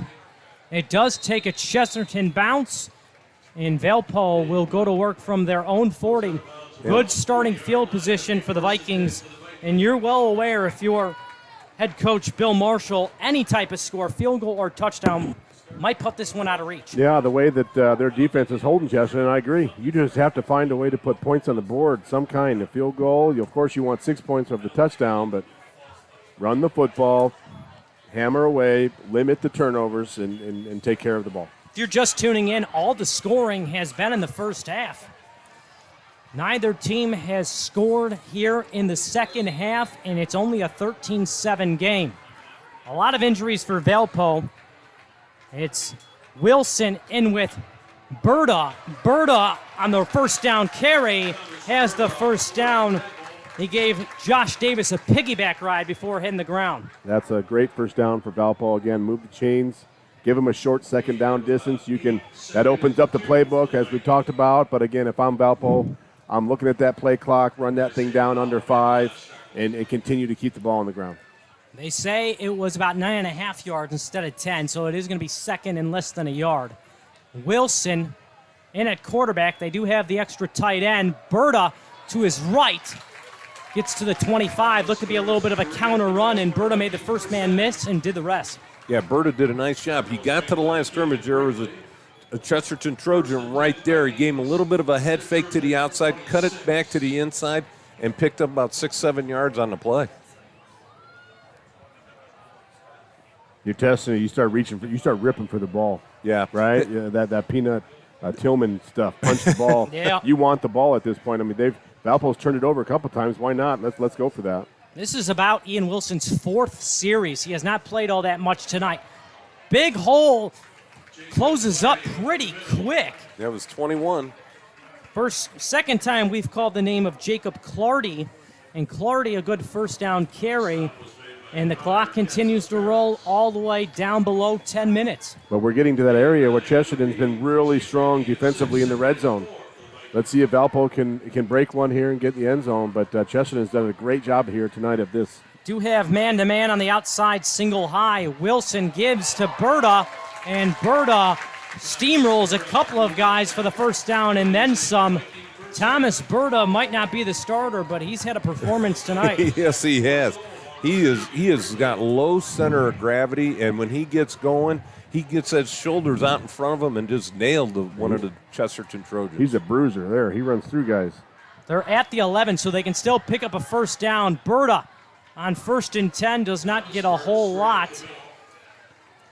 And this is where you've got to find a way, if you're Chesterton, to at least hold Valpo to a field goal. Yeah, and if I'm Valpo with the struggles they've had, this is 4-down territory. I would not leave a chance to my field goal unit.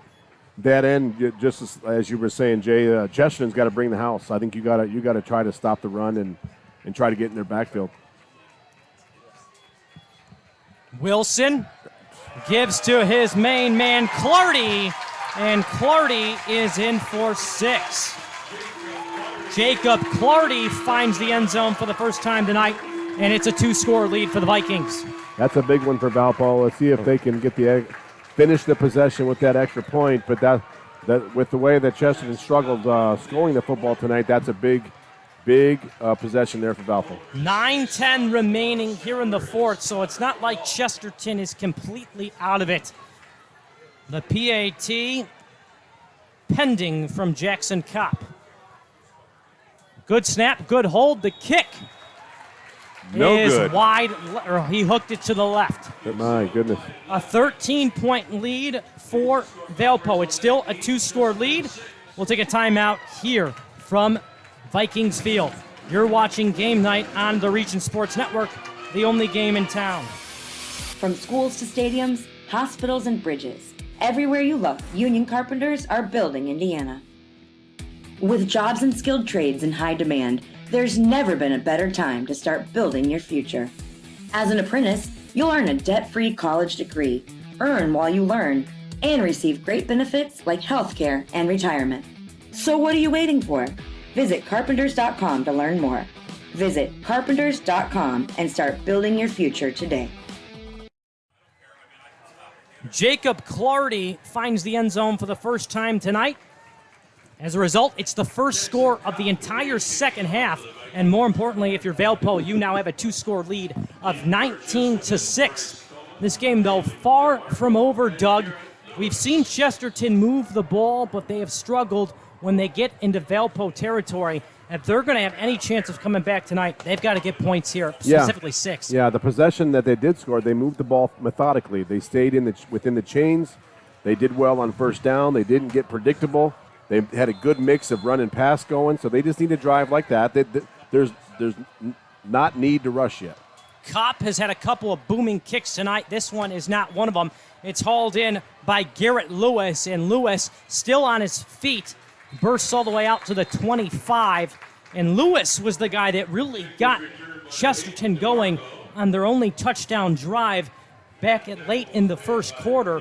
They've got to find a way to get Garrett Lewis involved, I think, if they're going to get something going offensively. Yeah, you know what they did is they got Garrett Lewis in open space. Yeah. And had the rest of the linemen or the linebackers and everybody drop deep, and Garrett Lewis just came underneath, made the catch, and then once he gets into open space, he can turn it on. Yeah, he got some yards after the catch, didn't he? Let's see what head coach Mark Peterson does with quarterback. We've seen both so far tonight. He's going to stick with the running quarterback, McCormick, and Levi Wheeling in the backfield with him for the first time tonight. McCormick drops back, has time, far throw down the sideline. Incomplete, but a late flag. Looked to be pretty good coverage from Chase Schroeder, but this could be PI. Well, we've seen, it's hard to tell this far from the infraction, but we've seen a lot more contact than that in other plays. It was, as a coach, you want consistency. Yeah, it looked like the defensive back got there just a split second before the ball did, and that's what caused the penalty. To me, it looked like Garrett Lewis would have been able to catch that one if they wouldn't have made the contact, and that's why they drew the penalty. Sure. Chase Schroeder, he's had a pretty nice game tonight in coverage. Yes, he has. That time, like you said, I think he just got there a little too soon. Yes, it also helps when the coach is standing directly behind the official, barking an earful, barking at on that side, yeah. 15-yard penalty puts Chesterton at the Valpo 40. 7 in the box, only one safety high. McCormick, quarterback keeper, follows his fullback Wheeling and does not get a whole lot. That was closed up pretty darn quickly by by Valpo's entire defensive line. Yeah, but it was mostly Connor McCall. Connor McCall, the first one there. It's fun. It's a weird game, because when McCormick's in the game, you want to key on the run first, right? So if he passes second, then you got the athletes to try to make a play without a flag. But these guys are really trying to push the line of scrimmage back when McCormick's in the game. 2nd down and 9. McCormick, clean pocket, steps up, airs it out down the far sideline, and a little bit too far out of the reach of his intended target. That was Garrett Lewis. And he did get behind his man, but yes, McCormick put it too far out there. But again, McCormick's got to get rid of that ball just a split second sooner because the defensive back and wide receiver were separated. And what happens is by the time he releases it, the cushion is already gone. So he's got to get rid of it a little bit sooner. And I think the defender, he did run him down, like you're saying. But I think they have athletes on the outside to keep that they can play man-to-man on the perimeter. But really bring pressure on McCormick and key on the running game. Yeah, Boswell's back in the game. Let's see how they approach this. It's 3rd and long, but they might go for it on 4th. McCormick checks it down. Ball comes out. That was never. Was it a completion? Is it a fumble? They're calling it incomplete. Incomplete, and it was out of the backfield. Lewis, who just could not haul it in. Well, that's the play they scored on. What they're doing, Valpo was leaving a linebacker right at about the next level, so about 5 or 6 yards down the field. So when Lewis releases late and comes across the middle, that linebacker is just sitting waiting for him. It was Ty Veen who sniffed that out, broke it up, because Lewis, he had a chance to haul that in. He got 4th and 9, guys. And I think it's the right move here to go for it. It's the ball game. Big right? conversion down right here for the Trojans. Wheeling the tight end motions. Boswell drops back, takes a shot, far sideline. He caught it. Oh, and a flag comes in. Nice catch. What a great catch on hand. We called the name quite a bit you look of at Tyler the replay. Peterson in the first half. Yeah, the replay shows the defender had his hands all over him, and Peterson still made the catch. That's great concentration by Peterson, and Boswell put the ball right where he had to. That's the kind of play we've been looking for, with that combination of giving Peterson a chance by throwing the ball up in the air. Yeah, and in front of him, lead him a little bit. Yeah, and the thing was, he did got rid of the ball quickly, so that way the receiver was able to adjust to the throw. Right, good call. You talk about a dime there from Boswell on 4th and 9. They had to have it. 7:50 to go. Chesterton, though, still down 19-6. They need to find the end zone to stay in it. Pressure comes, throws as he hits, jump ball. Incomplete, double coverage, and the main defender on the pass breakup for Valpo was Tyler Vashur. Yeah, that was just a jump ball. He tried to look to his left, and they were running some crossing routes, and Valparaiso had it all covered, and he just tried to go throw it away to his outlet to see if he can get a chance. And he had a guy in his face, too. Yeah. Boswell was taking a shot. He got hit as he released the ball. Valpo is getting pressure with just 4. We haven't seen much blitzing tonight. Let's see what they do here. Empty set. 4-man rush. Outside. and completed. Close to the marker, but short. And again, it's Tyler Peterson. He's been the go-to target tonight for Boswell. Yep. Peterson just ran a simple little hitch route. It looked like he got out of bounds, but the official waved it that his knee hit the ground before he got out of bounds. So the clock is running with 7:13 left in the second or fourth quarter. There's still a lot of long way to go. Second completion of this series. 3rd down, 4 to go. Boswell, just a quick hitter inside the 10, finds his man at the outside, and this time Aiden Weaver hauls it in. Yeah, the Valpo corners are really they're slacking off the receivers, so they're just taking what they give them, turn around, and a little pitch and catch all the way down the field here last couple plays. Yeah, and the clock stops with 7:01 left in the game.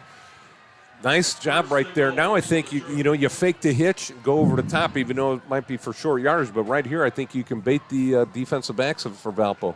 Empty set. Boswell gets rid of it quickly over the middle, and it is caught. Garrett Lewis, his second touchdown reception today. Game's not over, boys. Here's your instant replay. That little slant play, right? Empty backfield.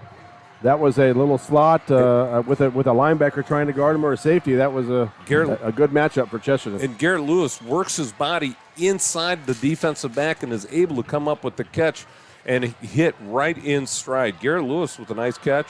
That comes at 6:59 left in the fourth. You surprised to see Chesterton only go for one?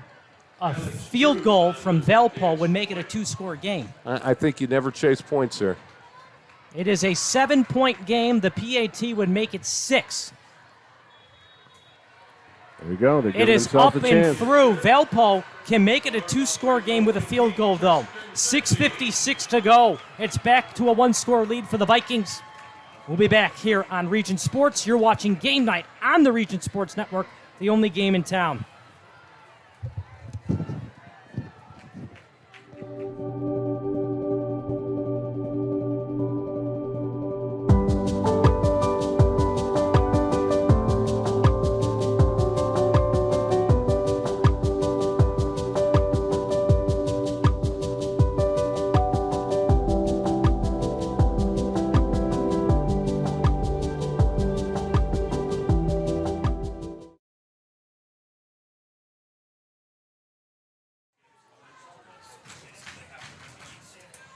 Valpo had a 2-score lead with just over 9 minutes remaining. Chesterton, though, desperate to keep their season intact. What do? They go down the field, cover 73 yards on 8 plays, and it is now just a 1-score deficit. Chesterton trails 19-13, and they have some momentum here in the fourth quarter.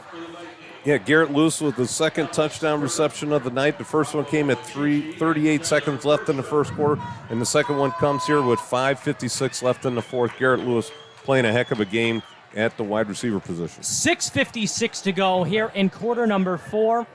Chesterton's defense looking for a stop for a chance to get the ball back to their offense. Valpo either looking to run out the clock or make it a 2-score lead. The kick to the end zone. Valpo was looking like they may have been expecting an onside kick. There's a lot of time. I don't know about that. Yeah, you never know. You're the big underdog. You're hanging in the game. You never know what could happen out there. So Valpo has been in this position quite a bit. They have the lead. 6:56 to go. Can they make it a 2-score lead again? It's 2-score lead again. Well, the thing is, Valpo really didn't throw a whole lot that last couple drives. I think if I'm Chesterton, I go man-to-man coverage and stuff the box. We've seen 2 quarterbacks tonight, Ian Wilson and Justin Clark. It is Ian Wilson in, along with his running back, Thomas Berta.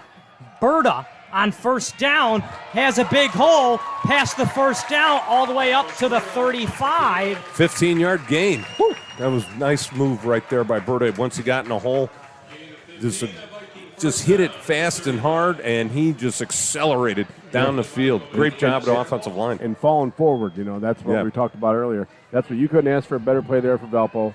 Keep the clock rolling, keep the chains moving, and keep the Chesterton offense on the sideline. Well, Bill Marshall's team tonight has not huddled, but they are going to let this play clock tick all the way down to, I would think, at least 5 seconds. It's at 10. game clock over 6:30 while they snap the ball, and Berta goes nowhere. Maybe a pickup of 2.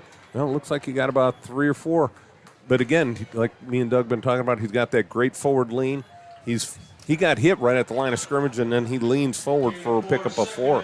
Yeah, again, if you're Valpo, you want 2 hands on the football, right? You're protecting the ball. Again, if you're Chesterton, you're stripping. You're going for the ball, trying to pull and yank and do whatever you got to do. But Valpo's doing a good job of maintaining possession so far. If you're Valpo, do you play to score here, or are you just playing to take off clock and ultimately not turn the ball over? I'm playing for both. I'm playing to move the chains.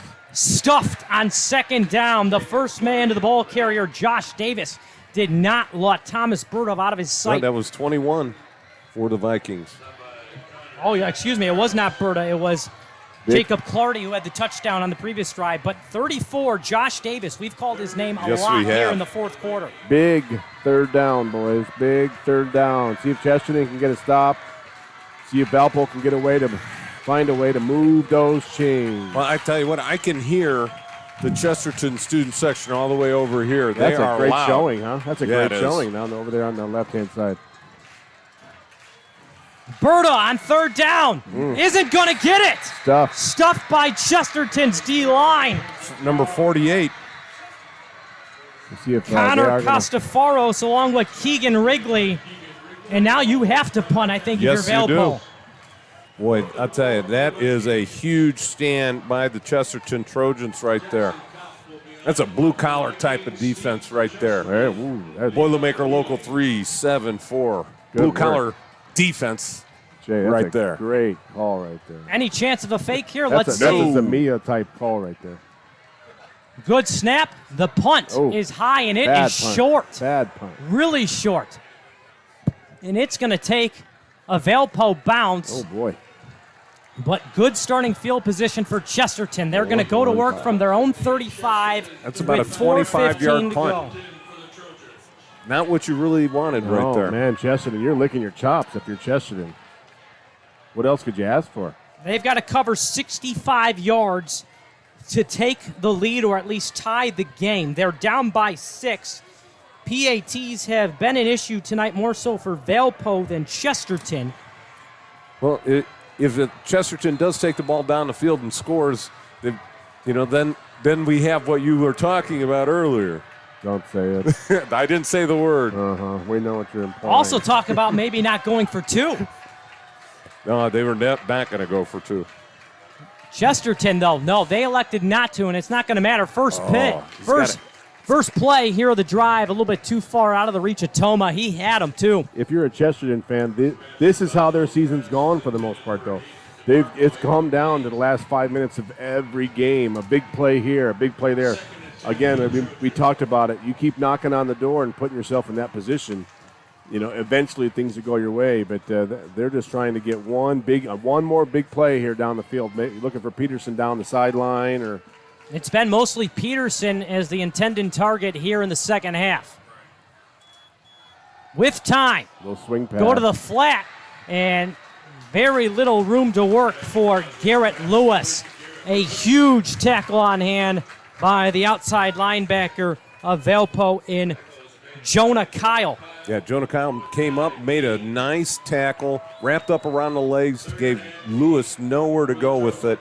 Big open field tackle, third and about 8. You got 2 downs to get it here. I think you cut it in half. You don't need to get it all right here. They did pick up 4th and 9 on the previous drive and found the end zone. Oh, they're pressing. It's 3rd and 9. They bring pressure. Wow. Wheeling wide open. Past midfield. Dances past one man and all the way into Valpo territory near the 35. I do not understand that defensive call. Did you see that? The defensive back was lined up over him. Yeah. And then right at the snap left him and went to blitz. He went to blitz, but the whole defensive open. The defensive secondary was pressing there. Everybody was. But the defensive back left him to go blitz. That's a great hot call. Yeah, there's bad timing for Valpo or a great read by the Chesterton quarterback. Boswell found Wheeling, was looking for him there. He's in trouble, gets rid of it, and incomplete on the near sideline.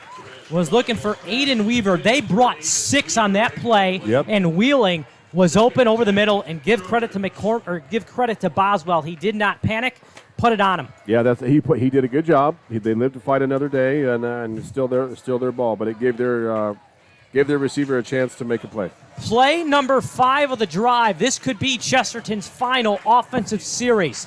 They're down 19-13, 3:08 remaining, and they're going to an empty set. This is the set they scored on. They rushed 6 There it is. over the middle. Boswell's pass off the hands of Toma. They are bringing pressure. He stopped. He kind of sat in that area rather than keep making his cut. Yeah, Toma, if he would have stayed moving, would have been able to catch that ball, and he'd be dancing in the end zone right now. That was it right there. That was the same setup, though, that they scored earlier with Peterson on the outside. They spread it out, put 3 receivers on that side. Yeah, Toma left his defensive back, was playing so soft. Man. He was not even in the picture. Yep. And I think that ball got on him a little bit faster than he may have anticipated.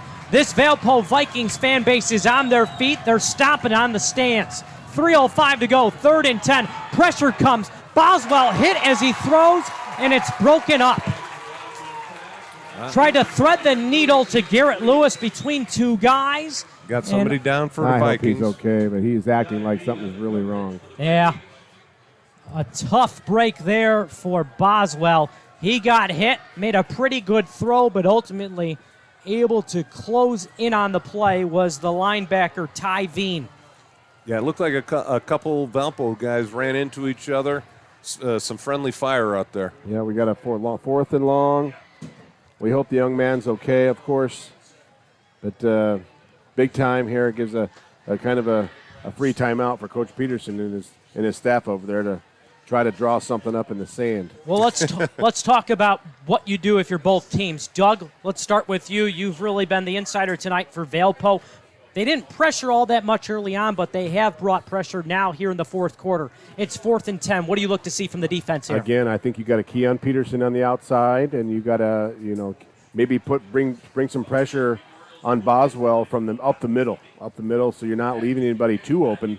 And maybe pull a safety up and cover that void that you're leaving open. But I don't think you can let Boswell just stand back there and camp out all day. Jay, schematically, what do you look to see here from the offense? You know what? Offensively, I think I got to go empty and look for the hot. And one of either the third receiver, the inside receiver to the wide side, or the inside receiver to the short side is going to be the guy they're going to go to. But if Valpo brings that heat, that's the guys you got to look at. It looks like Valpo's going to line up in man coverage with the 2 linebackers dropping in zone. They got a single safety back there. 4-man front, 2 linebackers behind him. Play action. 4th down, and it is intercepted. Still on his feet. Down the far sideline. And Valpo gets the stop they need on 4th down. We called his name in the 3rd, and it was Tyrese Morris, the slot corner, with the pick here in the 4th. Yeah, that's a big time play there by Valpo. Could come back to be the play that helps win the game, but Chesterton kind of had to force something. That was just the situation that they were in, and no one was wide open. That's a good read, and it just, again, that's one of those bounces that didn't go Chesterton's way. Well, if Chesterton has any chance of staying in this game, they have got to hold Valpo to a 3-and-out. 2:51 to go. They're down 19-13. They have 2 timeouts. And the first play, the quarterback, Clark on the keeper, goes nowhere. Chesterton was ready for it. Specifically, the linebacker there, Gavea. I was thinking, we got to tell Nathan, Gavea is going to be on the top of the list. But we need to do a Region Sports all-football name team. Gavea, I love the Machichi guy, and Castaferis. Yeah, there you go. Castaferis sounds like a football name, like somebody like old school, 50s and 60s, like a sideways nose kind of stuff. But we need to start that. Jay, you surprised Mark Peterson didn't use his first of 2 timeouts remaining there? No, if they stop him here, then he's going to call a timeout. You watch. Clark to Berta, and Berta gets about 5 on the play. He gets close to the 43. What you got to do? I mean, you got to wait until after that first down play. You're biting at the bullet to want to call that timeout, but you only got 2 left. You got to let that first play clock through, and then clock it on the second one. Timeout right here by the Chesterton Trojans. So this is essentially the ball game if you are Chesterton. If you're Valpo, do you consider maybe going to the air, play action? What do you do? If it was me personally, I would run the ball again and force Chesterton to call a timeout again if you don't get the first down. If you get the first down, the game's over for all intents and purposes. Exactly. But you force Chesterton to call a timeout. So if it was me, I would keep the ball on the ground. It hasn't been the greatest of games for both punters. Is there any chance you use third down to set up a potential fourth down where you go for it? No way. Nope. You make Chesterton use the whole field. If you do not get this, even if he gets a 20 or 30-yard punt, you're still better off. Let it roll. And, then Chesterton after this one, if they stop him, will have no more timeouts. So, essentially, Chesterton's got to put it right here. They got to send the house to try and get this guy, whoever's going to get the ball, which is going to be probably Berta, going to be carrying it right here. Got to get him in the backfield. Shoot some linebackers. Let's see if we get Clark to keep. Berta motions. Clark keeps. He's got space. And Clark has the first down, and that's the ball game. Valpo on 3rd and 7 gets close to 15, and Clark, the quarterback with his legs, seals the win tonight for the Vikings. They sent him in motion there, kind of spread the defense out, get that middle linebacker out of there, and run right to where he left from. Yeah, he had a wall. He had his guard from the opposite side pull across the formation, get up into the second level, seal off the inside, and did a nice job. Just put his head down and ran for the first down. Now, I do not get this. You have won the game. You should be in victory formation. Why are you in the gun? Well, because they still have timeouts. They can still kill do. the clock. You're just going to run it right up the middle, 2 hands on the ball. Now they're going to call timeout. There's your timeout. But now they're out in... So 40 seconds, I mean, what do you have, 13 seconds? The play clock is 25. Oh, you're right. Oh, I stand corrected. What, 40 in the NFL? Yes. Probably, yeah, 40 in the NFL. NFL. In Illinois, man. Might be a little different. Zamia told me to say that. 2nd and 8. No timeouts. Yeah, for all, again, 2 times. Take your, like you said now, I would take a knee now. Does Chesterton have timeouts left? Anybody? No, They're Chesterton done. is out. So you take a knee or just run it right up the middle. 2 hands on the ball. I would just dive. Just do a little hit the A gap. And just give it to Berta. Yeah. He's like, the Crown Lantern man of the second half, whereas. Yeah. We need to start thinking about those. Yeah, we got Travis Davis is the Lantern Man superhero of the first half. It's like a tale of 2 halves. Don't be surprised to see Chesterton continue to bring heat. Now, again, Valpo, they might need the ball. I don't know. We'll see what happens. And then, obviously, again, you just Vikings, want to run it up the middle. You got to protect the ball. That's the biggest You have 2 hands on the ball. That's why if I get it, I just dive on the ground. Just dive on the ground. Get a yard. Let's see what happens. 19-13 Valpo with the lead on 3rd and 7. Got close to 15, courtesy of the legs of Justin Clark. You're right, 2nd and 8. Are you foreseeing the future? Is it going to be 3rd and 7? No, I don't. if it's 3rd and 7 here, we're going to go to make some money. Motion man. Ian Wilson, quarterback keeper, can't go out of bounds. He doesn't. He does. Yeah. Stays in bounds, and that will keep the clock rolling. Yes, now after a timeout, it goes to 25. Yes, the clock goes. But as soon as the person is tackled, that's exactly when the clock starts.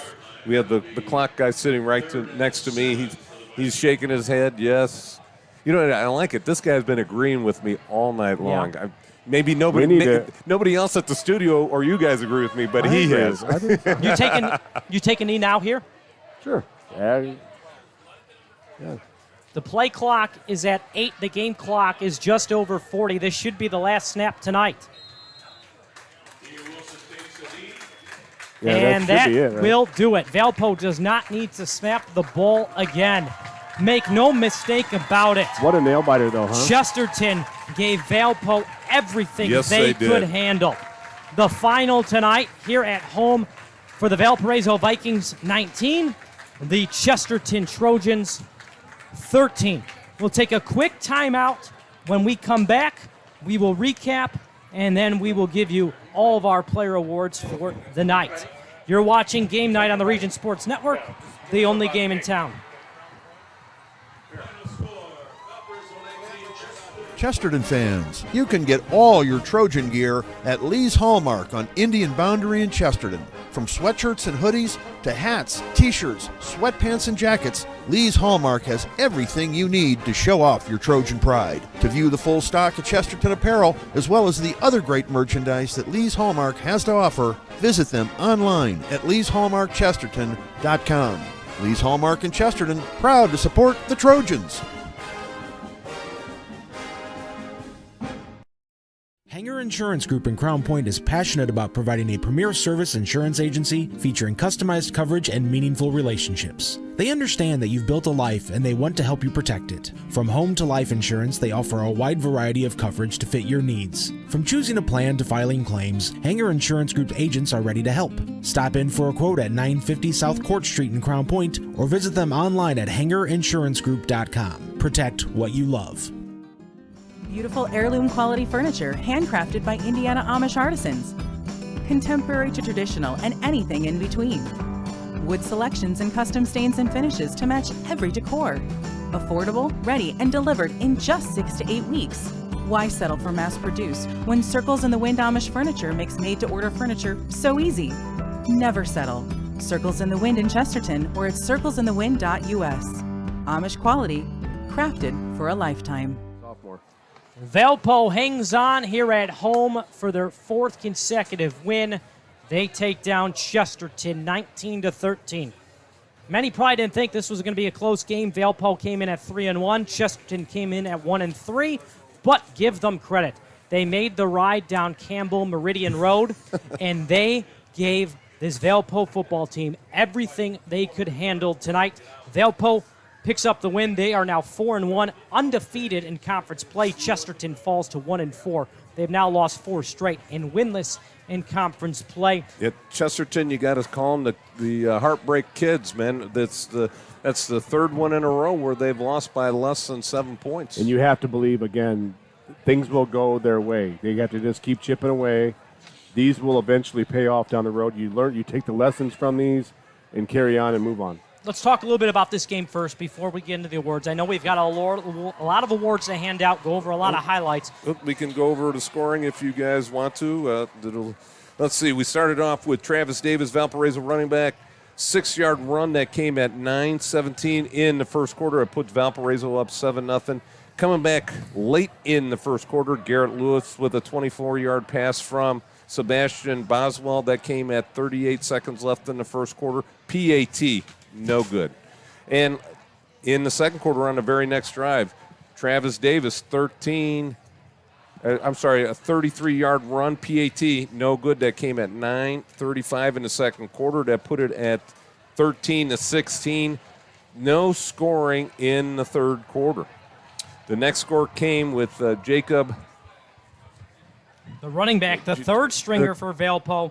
And it was Jacob Clardy? Jacob Clardy, that's correct. All right, I got it. All right. And that was a 10-yard run, PAT, no good. That came at 9:10 in the fourth quarter. And then Chesterton comes back on a desperation drive to cut the score to 19-13. That was Garrett Lewis with a 10-yard pass from Sebastian Boswell at 6:55. And that is your final score right there. Thanks for giving us the scoring highlights. Jay, those scoring highlights for tonight's game. Brought to you by Crowell Companies.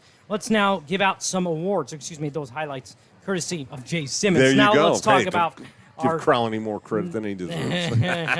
Let's talk about our Lantern Man superhero of the game. It's brought to you by Crowell Companies. They've got offices from 9 to 7 Monday through Friday and Saturdays till 2 in Highland, Maryville, and Michigan City. They are the insurance superheroes, and they are proud to recognize the superheroes on and off the football field. Jay, Doug, who are tonight's We're going to go with a tale of two halves here. First half, Travis Davis, 2 touchdowns, about 75 yards rushing in the first half. Doesn't come out for the second half. Thomas Berta, over 80 yards rushing in the second half. does a great job, takes Valparaiso up and down the field on his back. He carried this team in the second half. Great job, those two guys, co-superheroes of the game. Let's talk about the play of the game. It comes your way courtesy of the Proud Union. The IKORCC, excuse me, that is the Proud Union home play of the game, brought to you by the Indiana, Kentucky, Ohio Regional Council of Carpenters. Build your future. Learn more at IKORCC.com. Training, professionalism, and partnerships for economic development. What is tonight's play of the game? And Doug will give him full credit. He thought this was the biggest play of the game, and I have to agree with him. It came at 2:51 left in the fourth quarter. A pick by Trey Morris turned the tide in the game, and that just went Valpo's way. A nice pick on that play, a little slant, caught the ball a little bit behind Boswell, a little bit behind his receiver, but a great play and a great break on the ball by Trey Morris. Saves the game for Valpo. Yeah, he put himself in position to make that play, and he made the most of the situation and helped Valpo get out here with a win tonight. Last but certainly not least, it's time to name our blue-collar player of the game, brought to you by Boilermakers Local 374. Earn while you learn with Boilermakers Local 374. Learn more about apprenticeship programs and much, much more at local374.com. Jay, who is tonight's blue-collar player of the game? And me and Doug are in complete agreement on this one. Danny Gavia, the Chesterton linebacker, caused havoc all night long, was in the backfield, hitting the quarterback in the backfield, making some sacks on the running back, tackled for losses, did a great job. And I think he was inspiring to the defense to keep them focused, especially inside the 10-yard line where Chesterton defense rose to the occasion. Yeah, he's got to be a big part of the offense's game plan. They have to know where Gavia's at all night long. Yes, they do. He will cause trouble for you. Let's talk a little bit about this Valpo football team. It by no means was pretty, but a win is a win, and they are now 4-1. Bill Marshall's team has responded since that Week 1 loss. Doug, you were the one that really talked about Valpo the majority of the day. What do you think he's telling his team after the game? Well, real quick, they have 2 big games coming up. They got Crown Point next week and Maryville after that, and then at that point you start gearing up for your postseason. So we got to get next man up, and they had some guys step up and make big plays when they had to today. Did. How about on the other side, Chesterton, another nail-biter, but unfortunately another loss. They've lost 4 in a row, but give this team credit. They did not quit. They're in every game. If you're head coach Mark Peterson, what do you tell your team after the game? You just got to stay focused, and you know what? Good things are going to come.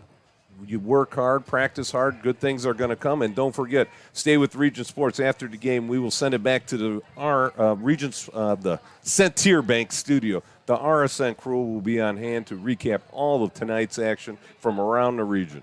Thank you so much. Again, special thanks to everybody involved in tonight's broadcast, beginning with our executive producer, Chris Ramirez, our coordinating producer, Nathan Laird, my 2 color commentators, Jay Simmons to my left, Doug Nelson to my right, our game producer, Nate Ryman.